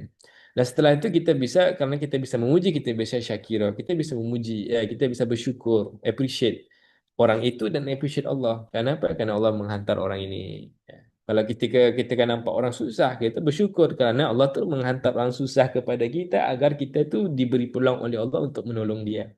Karena ada kadang-kadang kita punya uang, tapi nggak ada orang yang mau ditolong, nggak mau tolong siapa. Jadi karena ada orang susah di keliling kita, wah, kita lagi bersyukur, ya Allah, terima kasih kau telah menghantarkan orang yang susah ini sehingga aku bisa menolongnya. Dan ketika kita berjumpa orang yang senang, ya kita bersyukur juga karena orang itu bisa membantu kita atau apa-apa. Dan karena kita itu bersyukur kepada Allah di atas apapun yang Allah hantar kepada kita. Karena setiap yang Allah hantar itu, walaupun buruk pada pandangan manusia yang lain, baik pada pandangan kita. Maka kita itu terasa bersyukur kepada Allah. Sehingga nggak ada sabar. Dan kita nggak perlu bertahan dengan perangai-perangai orang yang lain. Kenapa? Karena kita bukan bersabar, kita bersyukur. Ya, Alhamdulillah Allah hantar orang seperti ini kepada kita. Jadi kita itu bisa ini, bisa itu. Kita nampak yang baik-baik aja kan. Jadi ketika itu, karena kita bersyukur kepada Allah, kita itu pasti akan timbul satu perasaan yang mana kita itu mahu membalas jasa Allah. Tetapi kita nggak bisa balas jasa Allah dengan bagi Allah makanan, karena Allah nggak perlukan makanan. Kalau kita banyak-banyak beribadah kepada Allah, Allah nggak perlukan ibadah kita, kita yang memerlukan ibadah itu. Jadi bagaimana kita harus membuat sesuatu supaya membalas kebaikan yang Allah beri kepada kita? Ya, itu adalah apabila kita itu karena kita mau membalas kebaikan Allah, maka kita memberikan kebaikan kepada hamba-hambanya, siapa-siapapun. Walaupun hambanya itu kita bukan mengharapkan balasan daripada hambanya, tapi kita hanya buat baik karena kita itu bersyukur dan berterima kasih kepada Allah, kita mau membalas budi Allah, maka kita melakukan kebaikan. Kita memberikan kebaikan kepada orang-orang sekeliling kita tanpa kita memikirkan atau mengharapkan balasan daripada orang-orang yang kita bagi kebaikan kepada mereka. Ya, nah setelah itu barulah senang untuk kita memaafkan orang lain. Kenapa? Karena kita nggak nampak kesalahan pada orang itu. Kita nampak yang baik-baik aja. Yang kita tuh kadang-kadang kita selalu sering nggak mau maafkan karena kita sudah memberikan kebaikan kepada orang itu. Kita mengharapkan orang itu membalas kebaikan kita dengan kebaikan. Ternyata orang itu membalas kebaikan kita dengan keburukan. Maka kita berdendam dengan orang itu. Karena kita nggak bisa maafkan. Tapi kalau kita itu berbeda, kita itu seperti, ya nggak apa-apa. Aku bukan buat baik sama kamu karena kamu. Aku buat baik kamu karena aku mau membalas jasa Allah. Jadi orang itu nggak ada efek kepada kita, apapun yang dilakukan yang kita nggak ada efek. Jadi kita itu gampang-gampang aja maafkan dia. Kenapa? Karena orang itu nggak ada efek buat kita. Kita itu buat baik bukan karena dia, karena Allah semata-mata. Jadi bukan karena dia. Jadi nggak apa-apa. Dan kita nggak harap apa-apa sama dia. Ya, jadi afa anin nas itu gampang sekali. Kalau kita sudah melalui bersih rahimah, kita sudah punya ihamidah, kita sudah punya syakira, kita sudah punya hasuna, maka afa anin nas adalah perkara yang gampang sekali, ya. Dan kenapa kita harus ada afa anin nas? Karena kalau kita nggak maafkan manusia, kita itu terpaksa memikul beban kemarahan. Orang itu lalu di depan mata kita, wah, aku nggak bisa lihat orang ini, aku kecil hati. Aku nggak bisa lihat orang ini. Orang ini mengingatkan aku kepada ini, dan aku sakit hati. Aku terasa sedih. Yang derita siapa? Kita atau dia? Ya, kita yang derita. Orang itu nggak apa-apa. Dia tuh sudah melakukan kejahatan dekat kita, dan kita yang derita bukan dia. Jadi afa aninas itu menyebabkan ya nggak apa-apa. Ya udah. Hmm, kamu itu nggak penting dalam hidup aku. Jadi aku itu maafkan aja apa yang kamu lakukan. Ya udah, aku nggak mau ingat lagi. Karena aku sudah maafkan. Nggak ada kesannya. Jadi orang itu lalu di depan kita ya nggak rasa apa-apa, nggak terasa bebanannya karena kita sudah maafkan manusia. Nah, jadi ini adalah step-stepnya dalam mengendalikan hati supaya kita itu ada membina 3 hubungan. Hubungan kepada Allah, hablum minallah, berhubungan dengan diri kita sendiri, hubungan dalaman kita. Ini adalah akan mempengaruhi emosi-emosi kita nanti. dan outward ya, hubungan kita dengan orang-orang lain, dengan sesama manusia atau sesama makhluk Allah yang lainnya. Ya, jadi itu adalah pada kolbu. Ini di di skip ya. Ini hanyalah penjelasan ayat-ayat Quran berkenaan dengan elemen-elemen yang ada di kolbu. Okey. Jadi sekarang ini kita sudah habis yang kolbu, jadi kita pergi kepada muharrikah. Ya, daripada elemen jasad ini adalah elemen yang terakhir di dalam perjalanan kita untuk memahami diri kita sendiri. Ya, ketika diri kita adalah halangan yang paling besar buat kita. Dan halangan itu datang dalam bentuk jasad, dalam bentuk roh. Yang mana dalam taruh itu kadang-kadang akal kita yang menjadi penghalang, kadang-kadang kalbu kita yang menjadi penghalang, kadang-kadang muharikah kita yang menjadi penghalang, kadang-kadang kuah hayawanah kita yang menjadi penghalang. Sebaliknya, kuah hayawanah kita itu bisa menjadi penguat.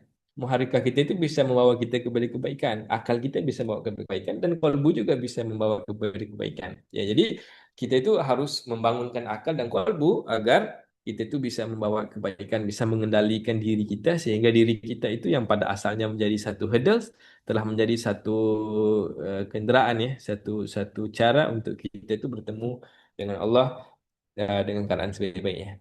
Oke, jadi kita pergi yang komponen yang keempat yaitu muharrikah. Jadi muharrikah ini daripada perkataan huriyah, huriyah ataupun har itu bermaksud merdeka, free ya, orang yang bukan hamba. Kalau bukan hamba atau hamba yang dibebaskan itu dipanggil sebagai orang yang free, ya, orang yang merdeka. Jadi persoalannya adalah how free is free will. Ini dalam karangan Barat itu sering ceritakan manusia itu punya free will. Tetapi apakah benar kita itu memang punya free will? Jadi sebelum kita lanjut, jadi mau juga dengar respons sama yang lain-lainnya.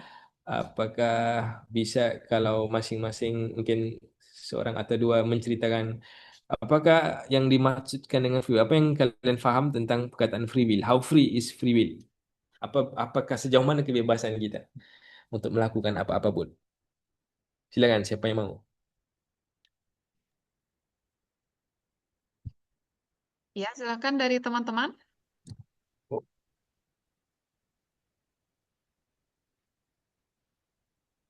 Dari Rike, apakah mau menanggapi?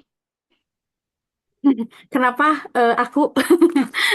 Iya, Karena tadi sempat eh, raise hand sebelumnya. Silahkan Rike. oke. Iya, aku baru aja nonton video tadi pagi gitu ya, atau semalam.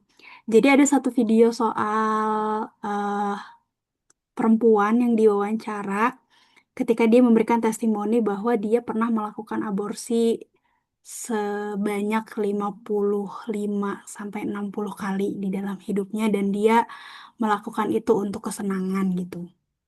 Dia menggunakan narasi itu. Terus si konten kreator yang nge-stitch video itu gitu, terus dia kayak berargumen, kemudian mempertanyakan soal bagaimana si free will yang dibicarakan oleh dunia barat itu tuh apakah juga seperti ini gitu yang digaungkan ketika orang kemudian berbuat sesukanya dan di dalam konteks aborsi ketika dia 50 lebih kali itu melakukan aborsi, dia bukan hanya melakukan itu untuk kebebasan tapi juga dia sedang membunuh kehidupan seseorang gitu, sebanyak itu juga gitu. Nah, kalau aku sendiri, nah akhirnya jadi nge-trigger nih soal konsepsi free will sendiri gitu.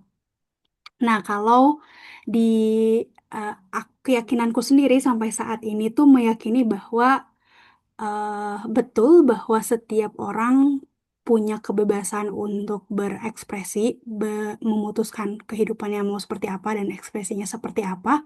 Tapi kalau aku sendiri sebetulnya tetap melihat bagaimana norma-norma juga, norma-norma sosial, norma-norma agama juga digunakan di sana gitu.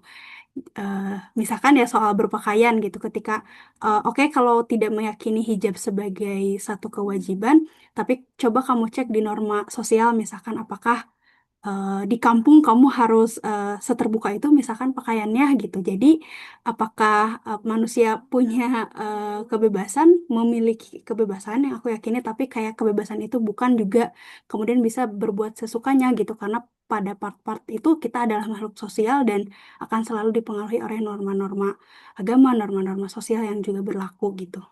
Dan aku melihat itu, norma itu juga sebagai seperti pagar-pagar yang memberikan alarm ya ke kita gitu, bahwa kamu bisa bebas, tapi kehidupan, keputusan kamu dan kehidupan kamu tuh akan selalu berdampak karena kamu juga bagian dari masyarakat sosial misalkan gitu.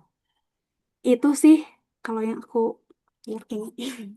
Hmm. Jadi bisa bisa dikatakan manusia itu memang ya benar sudah diberikan kebebasan untuk melakukan apapun terhadap dirinya, tetapi ada limitation ya, ada halangan yang berbentuk dia itu juga manusia itu juga makhluk yang sosial. Jadi halangannya itu ada sosial selagi dia itu tidak melanggar norma-norma orang-orang yang di sekelilingnya, ya ya itu dia itu udah ya itu bisa aja dia buat apa-apa.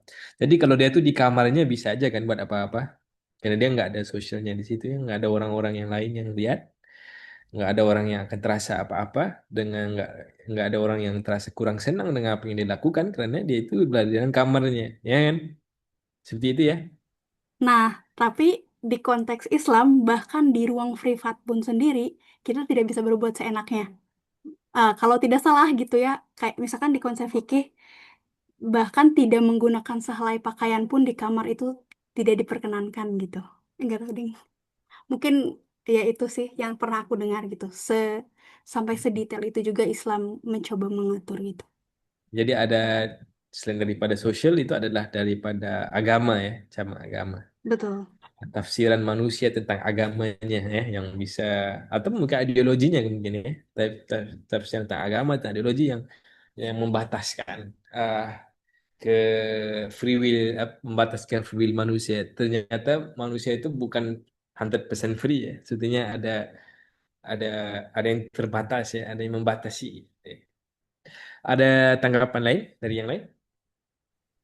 Kak Desi, silahkan. Saya beda pendapat katanya. Silahkan Kak Desi. Kalau free will menurut saya, Pak, itu berdasarkan pengalaman. Saya malah justru berpikir free will itu anugerah paling besar dari Allah yang membuat manusia bebas melakukan apapun sebebas-bebasnya. Dan ini yang menjadi modal nanti kita bisa dibedakan mana pilihan kita itu baik atau buruk. Kita mau mengambil berbuat pahala bebas, kita mau berbuat kayak Donald Trump juga bebas, itu benar-benar bebas, Pak, gitu. Dan waktu itu karena prinsip ini, saya sempat berpikiran bahwa semua yang tercipta di bumi, di muka bumi ini boleh dicoba, gitu, Pak. Dan itu yang memberanikan saya bercoba-coba berbuat dosa karena free will ini. Dan itu pandangan yang justru sekarang membuat saya bersyukur. Karena di free will ini justru banyak keadilan Allah. Karena setiap free will itu juga ada hukum sebab akibat yang membuat kita itu akan memilih untuk berbuat baik, gitu, Pak. Terima kasih. Ya, tepat sekali itu ya. Ya, baik ya. Nanti kita pergi ke definisi free will-nya ya dalam Islam. Dia itu tidak dipanggil apa ya definisi free will dalam Islam? Apakah ada? Mana ayat mana syariahnya? Hmm. Sudah share atau belum? Sudah share screen tapi belum diperbesar lagi. Oh, mana ini? Oh, belum besar. Oke. Nah ya, present full screen ya. Oke. Jadi kalau di dalam Islam ya, konsep free will ini istilahnya berbeda, bukan free, bukan pada free will, tapi pada perkataan ikhtiar. Jadi manusia itu diberikan kuasa oleh Allah untuk ikhtiar. Jadi kita pun bisa ikhtiar apa-apa pun. Jadi ikhtiar itu apa? Ya, jadi kita bisa. Dan yang kedua, ada limitation juga daripada Allah Subhanahu wa taala. Sebetulnya kita bukan bebas 100% ya. Masih ada limitation yang disebut sebagai qabdah ar-Rahman. Qabdah maksud genggaman. Kita itu masih berada dalam genggaman Tuhan yang Maha Penyayang. Jadi ada dua konsep penting yang kita akan lihat satu-satu. Yang pertama adalah pada konsep ikhtiar. Jadi yang disebut free will itu bukan itu adalah perkataan Barat. Sebetulnya dalam Islam nggak ada free will. Dalam Islam yang ada ikhtiar. Jadi ikhtiar itu adalah isim tafdil. Artinya sesuatu yang apa? Yang lebih utama ya. Eh, Kata nama yang lebih utama daripada perkataan khoro ataupun perkataan khair. Pada ikhtiar itu daripada perkataan khair yaitu baik. Jadi dia itu isim tafdil, maksudnya yang lebih. Tafdil maksudnya yang lebih. Jadi ikhtiar itu bukan bermaksud kita itu bisa melakukan apa-apapun. Tetapi ikhtiar itu bermaksud kita itu diberikan kuasa oleh Allah untuk melakukan sesuatu yang lebih baik. Pada definisinya adalah ahsana wa afdola wa anfa'a. Yang ahsana itu bermaksud sesuatu yang lebih lebih baik. Yang lebih baik, lebih contoh ya. Kita itu antara melakukan kebaikan A dan kebaikan B. Manakah yang akan yang lebih tinggi dampaknya mungkin ya. Nah, lebih baik ya, lebih lebih indah, lebih cantik gitu ya. Kita tuh bisa memilih antara lukisan yang kita mau melukis yang seperti A atau seperti B. Yang mana yang kita rasakan lebih ahsan, lebih lebih baik ya, lebih lebih cantik gitu ya.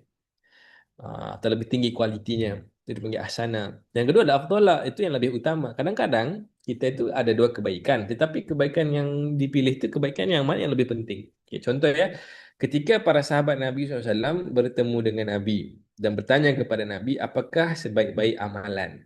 Kenapa mereka bertanya seperti itu? Karena mereka itu mau berikhtiar, ya, mau memilih yang terbaik. Jadi mereka itu menanya kepada Nabi, apakah sebaik-baik amalan? Nah, ada sahabat yang Nabi balas, sebaik-baik amalan adalah pergi berjihad. Dan ada sahabat lain yang bertanya kepada Nabi, Nabi lagi balas. Katanya sebaik-baik amalan adalah kamu berbuat baik kepada ibu bapa. Nah, persoalan yang sama tapi kenapa dijawab berbeda-beda oleh Nabi Muhammad SAW? Ya, adalah karena tergantung pada afdolnya. Karena orang itu masih punya orang tua yang sedang sakit. Dia itu mau meninggalkan orang tuanya yang sedang sakit karena dia itu mau ikut Nabi untuk berjihad. Jadi Nabi pesan kepada dia, yang lebih baik daripada jihad, kamu harus menjaga orang tua kamu yang sakit.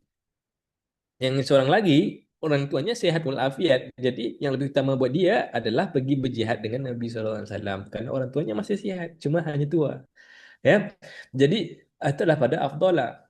Yang manakah lebih utama tergantung pada situasi. Jadi kita itu bisa memilih mana yang kita mahukan. Lebih antara dua kebaikan, kita mau pilih kebaikan yang mana.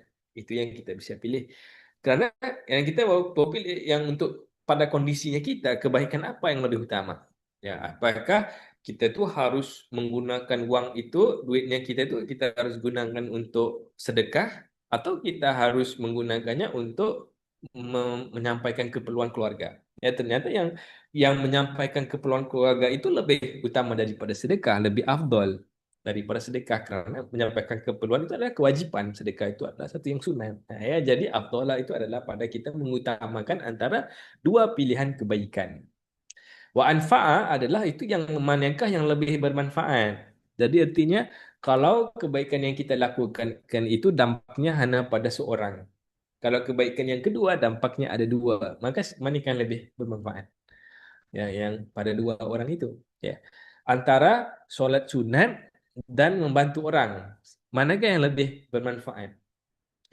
Nah, jadi solat sunat itu adalah untuk diri kita sendiri. Sedangkan membantu orang kebaikannya adalah untuk diri kita sendiri yang dapat pahala oleh Allah. Dan yang kedua adalah kerana melakukan baik kepada orang itu adalah lebih manfaat. Jadi kita itu antara solat dan membantu orang itu kita pilih membantu orang karena itu lebih manfaat, yang lebih bermanfaat. Jadi itu adalah pada perkataan ikhtiar, iaitu kita itu hanya free, diberikan kebebasan oleh Allah untuk memilih mana yang lebih baik pada pandangan kita, mana yang lebih afdol pada situasi kita, manakah yang lebih manfaat, yang lebih bermanfaat pada kondisi atau situasi kita sendiri.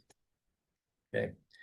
Dan walau bagaimanapun, segala kebaikan dan kejahatan yang kita lakukan itu hanya tertakluk kepada Qabdah Ar-Rahman, ketika Allah mengizinkan. Jadi ketika itu Nabi itu berpesan, kalau kita itu mau melakukan kebaikan, kita harus mengatakan insya Allah. Kenapa? Karena kita bisa memilih kebaikan, tetapi Allah nggak benarkan. Jadi kita kata, aku mahu buat satu kebaikan. Ini sekiranya Allah mengizinkan. Karena boleh jadi Allah nggak izinkan. Jadi kita itu sebarang kebaikan yang kita lakukan hanyalah kerana Allah mengizinkan. Ya benar kita bisa memilih, tetapi kita memilih sekadar di dalam batas-batas keizinan Allah.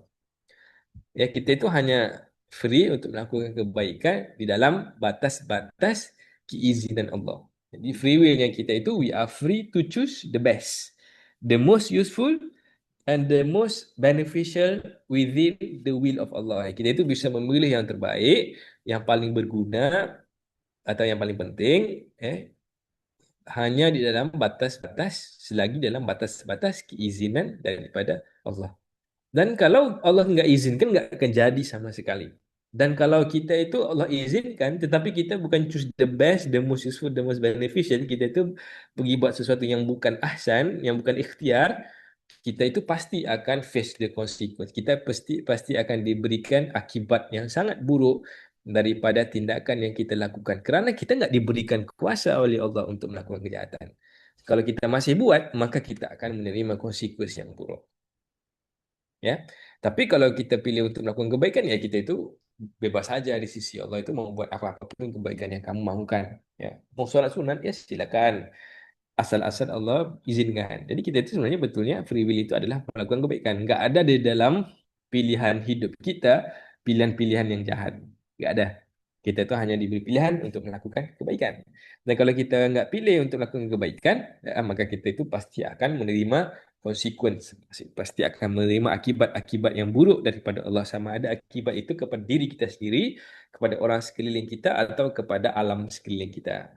Nah, itu adalah free will yang dimaksudkan.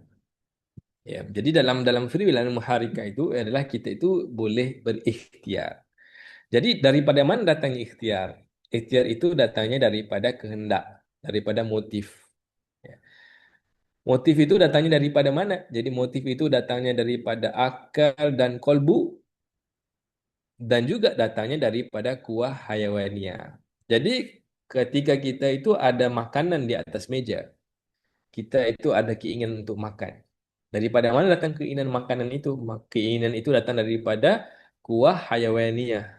Yang mana? Yang lampu merah, yang lampu kuning, atau yang lampu hijau? Yang lampu hijau itu ya, nabatiah, growth itu ya.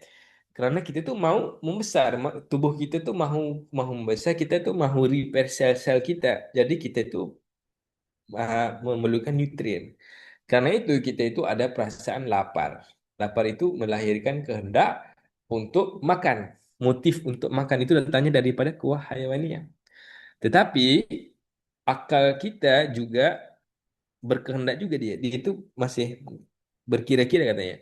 Wah, kalau kita mau makan, karena sekarang kan sudah lewat malam, jadi kita tuh nggak bisa makan yang berat-berat. Jangan makan nasi, harus makan yang lebih ringan, agar kita itu ketika tidur, gula yang kita makan tadi itu nggak ditukar kepada lemak yang membahayakan.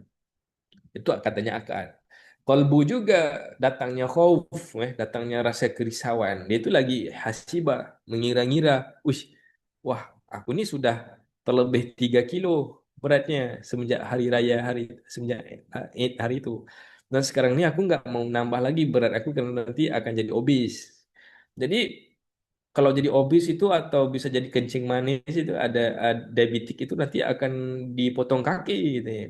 Wah, menimbulkan ketakutan, menimbulkan khauf. Jadi kolbu itu menimbulkan ketakutan, akal itu menimbulkan alasan-alasan mau makan yang ini atau yang itu, atau nggak mau makan sama sekali. Tapi kehayawan itu melahirkan rasa lapar. Jadi motif itu datangnya daripada tiga tempat, datang daripada kehayawannya, datang daripada akal, dan datang daripada kolbu. Mereka itu berberantakan dalam motif. Siapakah yang lebih kuat sehingga kita itu kehendak kita itu lebih. Ya, jadi kalau kita itu berkehendak untuk makan makanan yang sehat, itu karena akal kita dan kalbu kita itu lebih kuat daripada yang diminta oleh hayawani kita, yang mau makan asal kenyang, asal enak. Ya, asal enak, ya udah, lagi enak lagi bagus, lagi kenyang lagi bagus, pada pada kira daripada hayawaniah itu ya, daripada akal dan kalbu itu lagi berkira-kira, wah ini atau enggak, makan yang ini atau makan yang itu, mana yang lebih bagus, mana yang lebih menakutkan, mana yang lebih bahaya gitu ya. Jadi berantakan di motif itu ya. Jadi siapa yang lebih kuat motifnya, yang menang akan bertukar ke aktif. Aktif itu adalah ketika badan kita menggerakkan tulang dan juga otot-otot untuk melakukan apa yang ada pada motif. Jadi motif itu uh, dalam sebutan Quran sebagai pada perkataan yurid ya, kehendak. Ya, Allah sebut dalam Quran sebagai wa makan li nafsin an tamuta illa biiznillah kitaban muajjala wa man yurid thawab. Kita itu ada kehendak kepada kebaikan, ya, balasan sawabu dunia. Ada yang berkehendak kepada sawabu dunia. Jadi kehayawaniah ini adalah sentiasa yurid thawab dunia. Ya, sifat dia kehayawaniyah itu sentiasa menginginkan apa ni nikmat-nikmat duniawi. Yutihi minhu wa ma yurid thawabal akhirah. Sedangkan akal dan kalbu yang sehat, yang takutkan Allah itu yurid thawabal akhirah. Mereka itu mengharapkan pada yang selepas daripada yang di dunia itu, atau yang di sebalik apa yang ada itu, yang akhir, yang lain, yang sebaliknya ya. Nutihu minha, maka Allah akan berikan. Ya. Jadi itu adalah motif yang pada perkataan itu yurid. Jadi ketika siapa yang menang, kalau yang menangnya akal dan kalbu yang sehat, jadi dia itu motif yang thawab akhirah itu akan menang. Jadi itulah yang akan menjadi action. Dan kalau kita melakukan sekali, itu adalah action. Atau kita melakukan sekali sekala, itu dipanggil action. Dalam bahasa Arabnya dipanggil amal. Ya. Dan ketika kita tuh melakukan secara berulang-ulang, perbuatan yang tadi itu, action tadi itu menjadi habit. Habit adalah perbuatan yang berulang-ulang. Nah, yang lebih tinggi daripada habit adalah devotion, pengabdian. Artinya kita itu sepertinya kalau kita nggak buat, kita terasa seperti mau mati. Kita ataupun kita itu sanggup mati untuk melakukan itu. Ya, contoh ya, ketika kita itu melakukan satu kali solat, itu adalah amal solat. Dan kita itu sudah berulang-ulang solat, maka itu dia panggil sebagai habit. Mukimunas solat, mendirikan solat. Itu habit. Tapi ada orang yang ya sekadar itu aja habitnya, sekadar kebiasaan 5 waktu setiap hari itu aja. Ada yang sehingga ke tahap devotion, sudah 5 waktu terasa nggak cukup, mau tambah yang sunat, nggak cukup juga rasa yang sunat itu, mau ditambah dia qiyamul lail malam. Dan ketika dibuatnya qiyamul lail, wah terasa nggak cukup juga. Sepertinya dia tuh mau sujudnya tuh lama-lama, sepertinya nggak mau bangkit daripada sujudnya. Ya, jadi seperti itu. Itu adalah devotion. Dan ini adalah pada perkataan yang lain.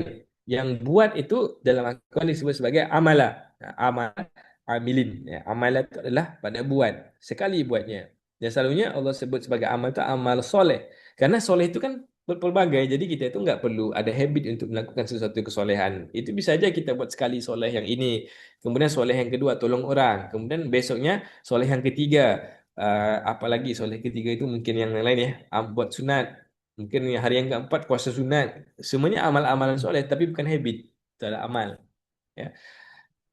Dan kemudian kalau disebutnya yang habit itu adalah seperti ini. Wa ma asabahum wal muqimis shalah. Pada perkataan mukimah, pada perkataan qauma itu adalah habit yang sering kita lakukan sehingga menjadi satu kebiasaan buat kita untuk melakukan solat. Ada pengulangannya, ada disiplinnya. Ya.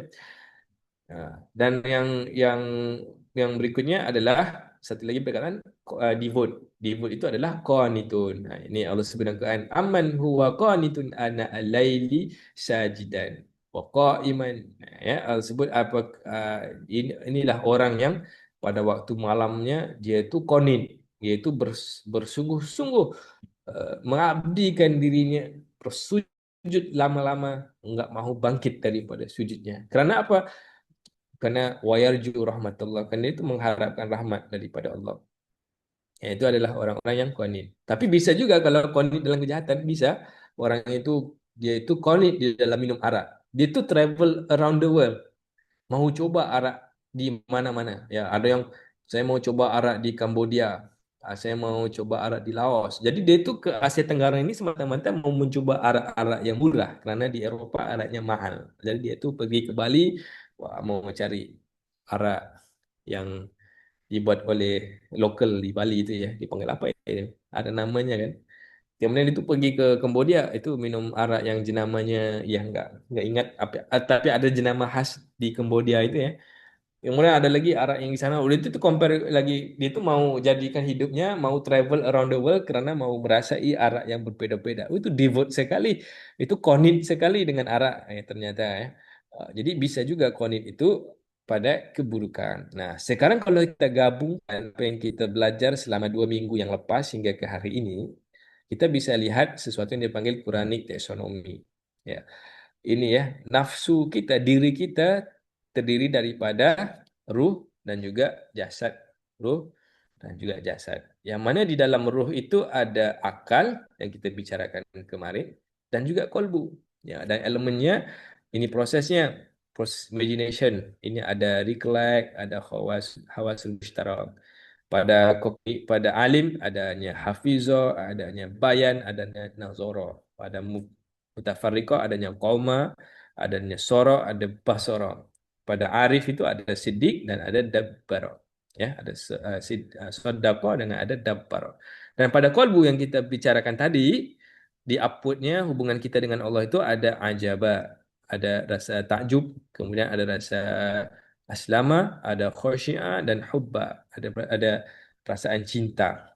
Kemudian daripada inward itu ada reflect, ada khauf, ada perasaan khawatir, ada perasaan harap, ada ghafara, ada tabar, roja'a, zakiyun dengan sabar. Dan pada orang lain itu ada rahimah, hamidah, syakirah, hasuna, dan af'anin nas. Jadi gambar rajah ini dibuat supaya kita itu bisa lihat apa yang bisa kita bangunkan pada akal dan kolbu sehingga akal dan kolbu kita itu jadi kuat. Karena kalau kita itu punya akal dan kolbu yang kuat, kita itu bisa mengendalikan nafs kita. Diri kita itu bisa dikendalikan sekiranya elemen rohani kita itu kuat. Kalau elemen rohani kita kuat, kalau akal kita itu yang bermasalah, kalau kolbunya itu lemah, maka ruhnya nggak kuat, jadi kita itu jadi nafsu kita tuh nggak seimbang. Yang akan menguasai nafsunya itu adalah jasad yang dikuasai oleh ini animal ini, hayawannya. Jadi kita itu hanya fokusnya makan, jadi foodie, makan aja, nggak peduli semuanya makan. Ataupun kita itu menjadi orang yang selalunya fokusnya kepada hidup-hidupan hedonis itu ya. Hanya fokus kepada pesta-pesta seks. Karena apa? Ini yang menjadi maharaja dalam nafsu kita. Ya, atau gitu tuh jadi orang yang seperti Trump itu ya, marah dengan semua, amarahnya itu mau serang-serang semuanya, mau berganas-ganas semuanya. Karena apa? Kalau itu sering marah, entah apa yang marah, tapi dia itu marah sentiasa. Itu menjadikan dia itu konit di dalam makan, konit dalam seksual, konit di dalam temperamen. Jadi ini adalah satu yang kalau akal dan kolbunya nggak kuat, ya. Tapi sebaliknya, kalau yang akal dan kolbunya kuat, itu akan ada satu berantakan di sini ya, di motif ini ya. Jadi kita ambil ya.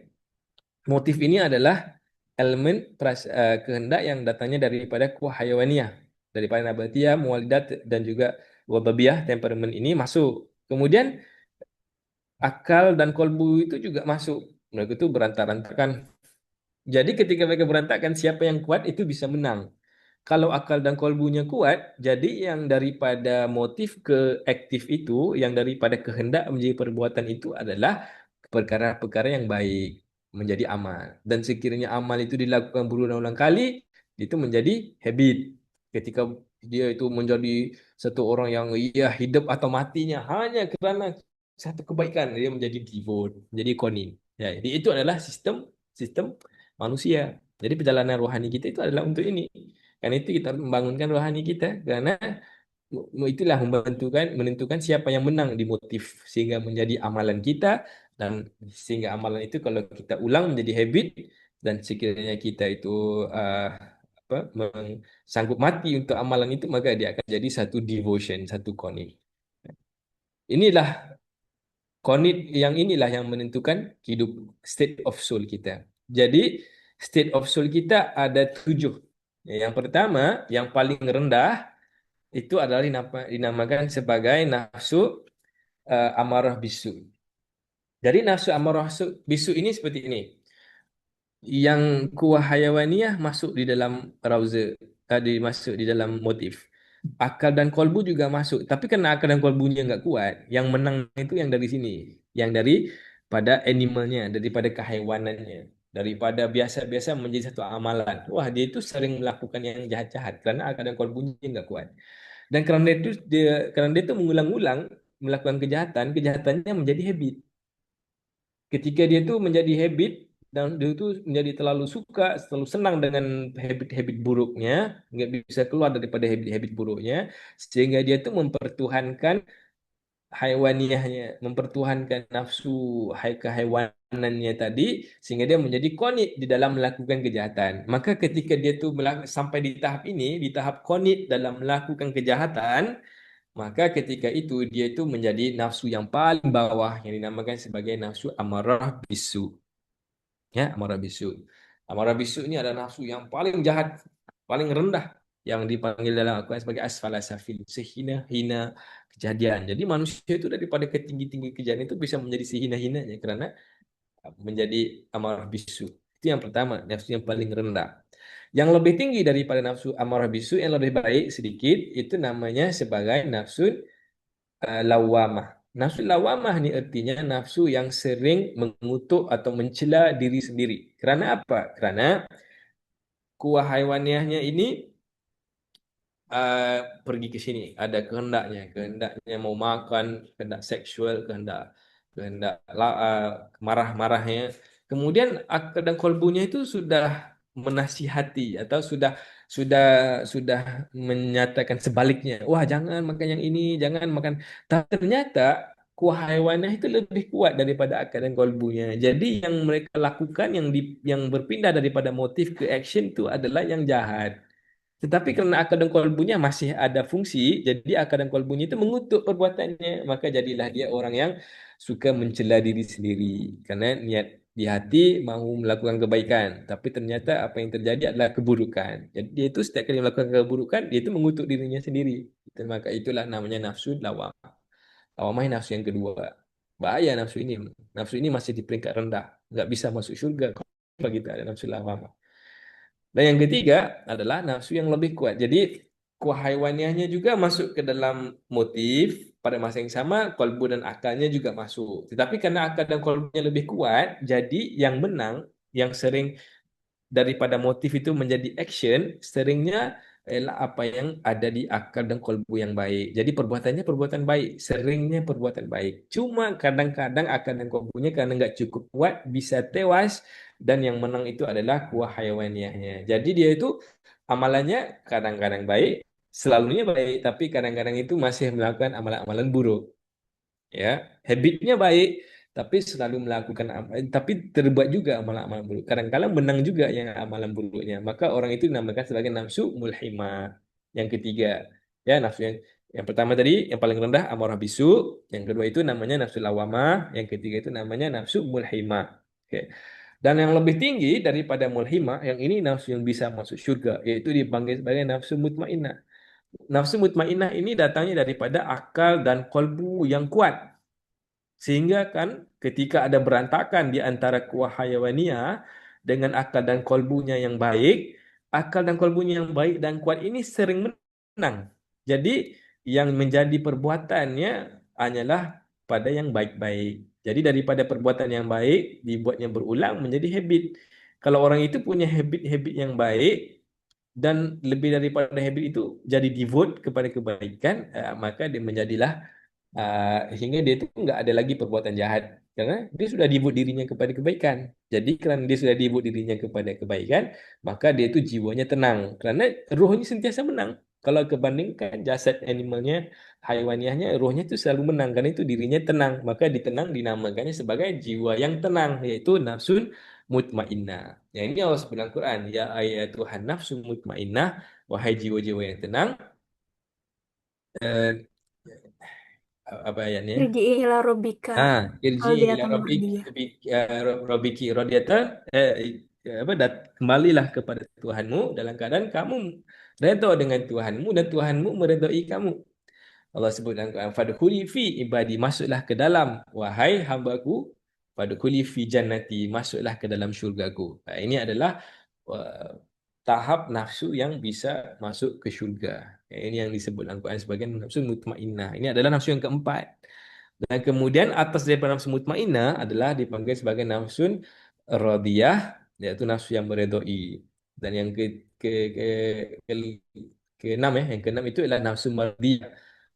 Dan yang ketujuh itu dipanggil sebagai nafsun kamilah. Jadi yang tiga ini bonus. Itu sudah masuk surga. Cuma menentukan surga di tahap mana. Surga di tahap yang bawah atau yang tahap tertinggi. Ya, itu ditentukan oleh tiga nafsu yang radiyah, mardiyah, dan kamilah ini. Jadi kalau kita itu sudah sampai mutmainnah, wah itu sudah oke, sudah cukup, sudah capai lah matlamatnya. Ya, kalau kita bisa naik yang itu ada dizikirkan oleh Allah sehingga kita itu bisa menaik ke lagi tiga nafsu. Wah itu lebih enak lagi ya, lebih tinggi surganya nanti ya. Jadi itulah konsep tentang diri. Ya, jadi kita bisa ngulang sedikit ya. Nafsu lawamah ya adalah nafsu yang mencela. Kenapa dia mencela? Ini yang penting kan dia diulang ya. Nafsu ini mencela kerana apa? Kerana haiwaniahnya yang traffic light ini, yang lampu isyarat ini ya, ini lebih kuat daripada akal dan kolbunya. Jadi apa yang terjadi ketika dua-dua ini berantakan di motif, yang menangnya yang haiwaniah, maka yang menjadi action adalah yang jahat. Tapi akal dan kolbunya masih ada. Akal dan kolbunya itu mencela, wah ini kamu nih nggak harus lakukan seperti ini. Jadi dia itu menyesal kerana dia itu melakukan kejahatan. Tapi besoknya buat lagi jahat yang sama, besoknya buat lagi, buat lagi. Tapi setiap kali buat menyesal. Jadi kejahatannya nggak bertukar menjadi habit. Kenapa? Kerana masih ada penyesalan. Ya ini masih ada jalan selamatnya. Seringnya kita itu berada di sini. Di nafsu lawamah nih, wah niatnya mau lakukan macam-macam ternyata nggak jadi apa-apa pun. Jadi kita itu harus berusaha untuk menaikkan nafsu ya kepada mulhimah. Mulhimah ini adalah ya masih kuat, masih ada nafsu hayawaniah kita, tetapi akal dan kalbu kita kali ini lebih kuat lagi. Jadi seringnya ketika berantakan di motif, yang akan menang adalah akal dan kalbu yang baik. Maka yang bertukar daripada motif daripada kehendak menjadi action adalah action-action kebaikan. Tetapi boleh jadi kebaikan yang kita lakukan itu enggak konsisten. Kenapa? Kerana ia benar lebih kuat daripada haiwannya, cuma haiwannya masih ada, masih kuat. Jadi kadang-kadang masih menang, kadang-kadang lemah. Karena kan hati itu bersifat berbolak-balik. Ini ketika kuat, ketika enggak kuat, mungkin ini yang menang. Jadi menjadi action, enggak jadi habit. Kenapa? Kerana kadang melakukan kebaikan, kadang-kadang enggak buat, kadang-kadang melakukan lagi kebaikannya. Jadi kebaikannya itu enggak jadi habit. Jadi kayak itu namanya mulhimah. Ya. Amarah bisu pula ialah satu keadaan yang nafsunya itu bermaharajalela ini ya, bermaharaja ini kuat nafsunya. Sehingga kan akal dan kalbunya itu kecil banget, nggak kuat langsung. Sehingga yang sering menang adalah yang kejahatan. Disebabkan kejahatannya begitu kuat, kejahatannya menjadi habit, malah lebih teruk daripada habit menjadi konit, menjadi devotion. Inilah menjadikan nafsu itu nafsu amarah bisu yang paling jahat. Nah, sekarang ini yang paling baik adalah yang empat ya, nafsu keempat ini yang bisa masuk syurga ini adalah haiwaniahnya itu kecil kalau dibanding dengan akal dan kolbunya yang kuat. Jadi walaupun kolbunya berbolak-balik, kadang-kadang di atas, kadang di bawah, tapi masih kuat karena akalnya dan kolbunya itu masih besar kalau dibanding dengan uh, kuat kuat haiwaniahnya. Maka ketika itu karena kebaikan sering menang, jadi daripada amalan yang baik itu bertukar menjadi habit yang baik. Daripada habit yang baik itu bertukar menjadi devotion kepada kebaikan. Nah, ketika sudah sampai ke ruangan ini menjadi habit dan devotion kepada kebaikan ini, inilah yang menjadikan nafsunya nafsu mutmainnah, yang nafsu yang bisa masuk syurga. Jadi boleh dikatakan untuk kita mengendalikan diri kita sehingga diri kita tu tidak lagi menjadi satu hurdles, kita tu harus berusaha menjadikan kolbu kita kolbu yang salim, akal kita akal yang arif, yang paling tinggi ya, yang di sini ya, akal yang arif. Kolbu yang salim, akal yang arif, dan pada jasad kita itu jasad yang konit di dalam salim dan arif. Konit dalam melakukan kebaikan. Maka ketika kita punya salim, arif dan konit, ketika itulah barulah kita itu dikirakan sebagai orang yang mutakin. Jadi orang mutakin itu ada tiga elemennya. Kalbunya salim, akalnya arif, dan jasadnya konit di dalam menjalankan sesuatu pada jalan Allah SWT. Dia hidupnya itu adalah didedikasikan kepada untuk membuat-buat kebaikan yang datang daripada kalbunya yang salim dan akalnya yang arif mengenal Tuhan. Jadi itulah yang enggak relevan di Indonesia. Tapi di Indonesia itulah yang dipanggil sebagai falsafah pendidikan Malaysia. Jadi inilah yang dikatakan apa yang disebutkan dalam Dini of Insan ini adalah key-nya yang mencapai akal yang arif, qalbu yang salim dan jasad yang qani supaya kita itu bisa mengharungi perjalanan dunia kita sehingga kita itu daripada Allah kita datang dan daripada Allah kita kembali dengan keadaan hati yang salim, akal yang arif dan jasad yang qani sehingga kita itu menjadi orang yang bertakwa. Sehingga dalam state of soul kita yang tujuh itu kita menjadi minimumnya adalah nafsu mutmainnah agar kita itu bisa masuk syurga bersama-sama dengan Nabi Muhammad SAW. Nah, jadi sudah habis ya perbahasannya. Tepat-tepat jamnya 10.32.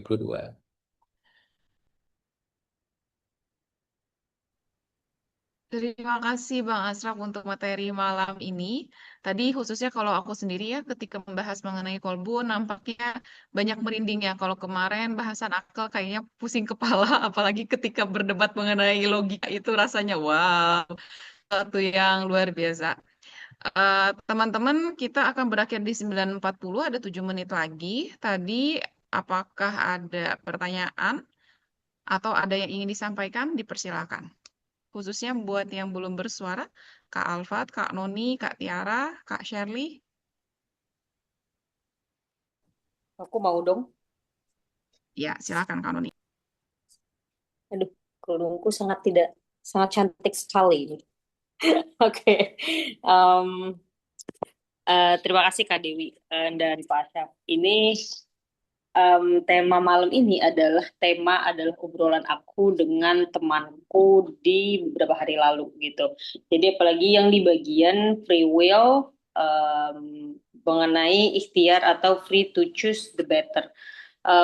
Kemarin tuh aku karena ngobrol sama teman, terus jadi menemukan bahwa aku ini hidup tidak melihat surga dan neraka. Karena temanku tuh sangat fokus sekali dengan surga dan neraka.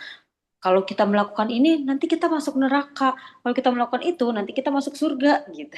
Nah, terus aku langsung jadi berpikir bahwa kayaknya gue hidup nggak dalam asas itu deh. Aku hidup tidak dengan alasan um, masuk surga atau masuk neraka. Yang penting diri ini aman.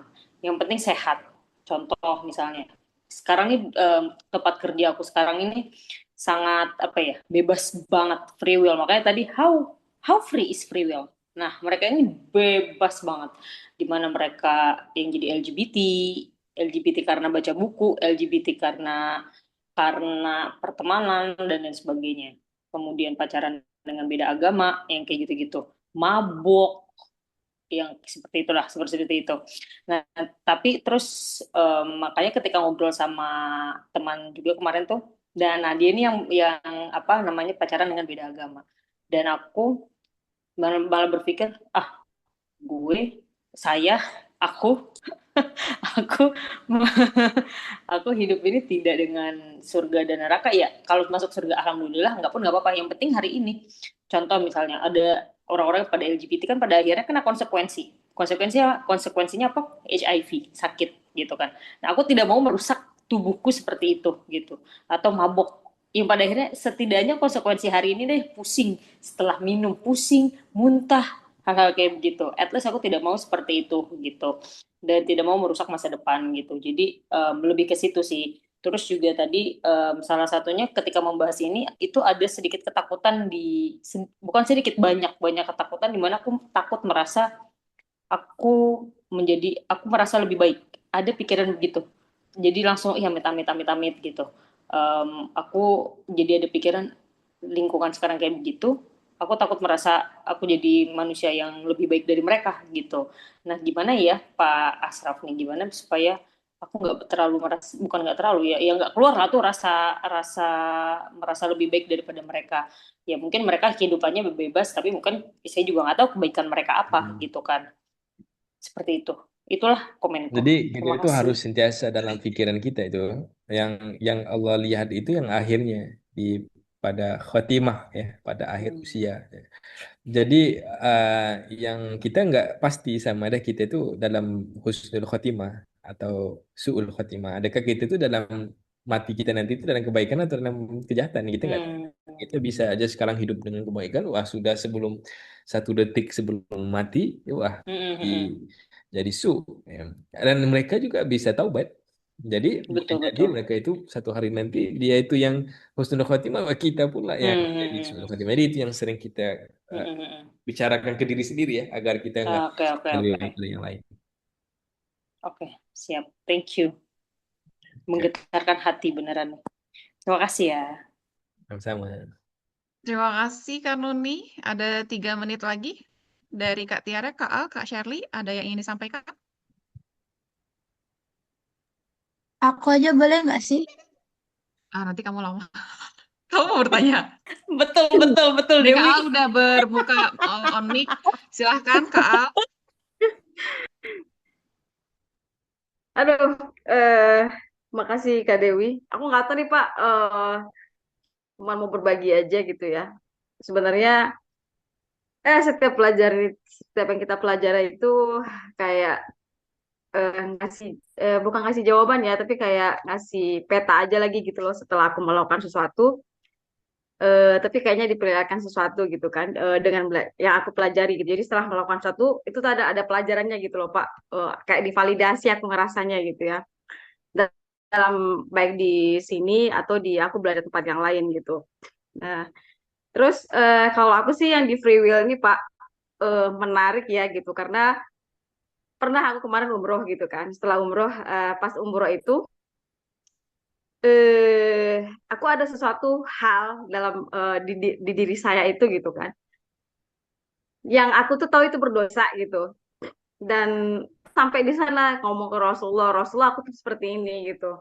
Ya Allah aku tuh seperti ini gitu kan. Dan aku sebenarnya khawatir ke Makkah itu takut dibalas dan segala macam kayak gitu kan. Cuman ternyata aku nggak di apa-apain di sana. Biasa maksudnya nggak ada hal yang semenakutkan itu gitu. Justru aku diuji dengan emosi aku di sana gitu kan. Jadi dapat pelajarannya. Tapi yang aku garis bawahi ketika dengan free will ini adalah ketika aku pulang dari umroh itu gitu. Ketika aku diskusi dengan teman, malah aku menemukan bahwa eh tentang melakukan sesuatu itu gitu ya, aku menemukan 3 poin gitu.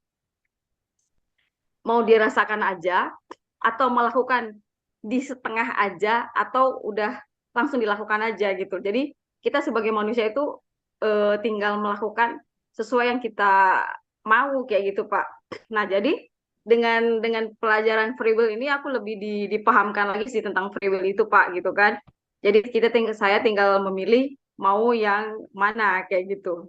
Itu sih eh, saya merasakan bahwa apa yang harus saya lakukan kayak gitu. Tapi tetap sebagai manusia ini ya apa namanya tetap jangan sombong dengan sesuatu yang tidak kita mampu kayak gitu itu sih Pak. Tetap menyerahkan diri ke Allah gitu dan setelah semakin ke sini gitu kan, ketika aku apa namanya tidak terlalu sombong menghold sesuatu yang aku benci, justru ketika aku mengalirkan sesuatu itu, aku merasa bahwa aku lebih dekat ke Allah gitu, Pak. Jadi aku juga ngerasa di apa dari kasih sayang Allah itu di sholat taubat, Pak. Jadi di sholat taubat itu kadang-kadang kan eh sholat taubat itu aku ngerasa nggak terlalu ini ya, nggak terlalu eh biasa aja gitu perasaannya. Tapi ada ketika aku benar-benar nggak kuat lagi menahan itu gitu. Dan aku apa namanya aku keluarkan gitu kan.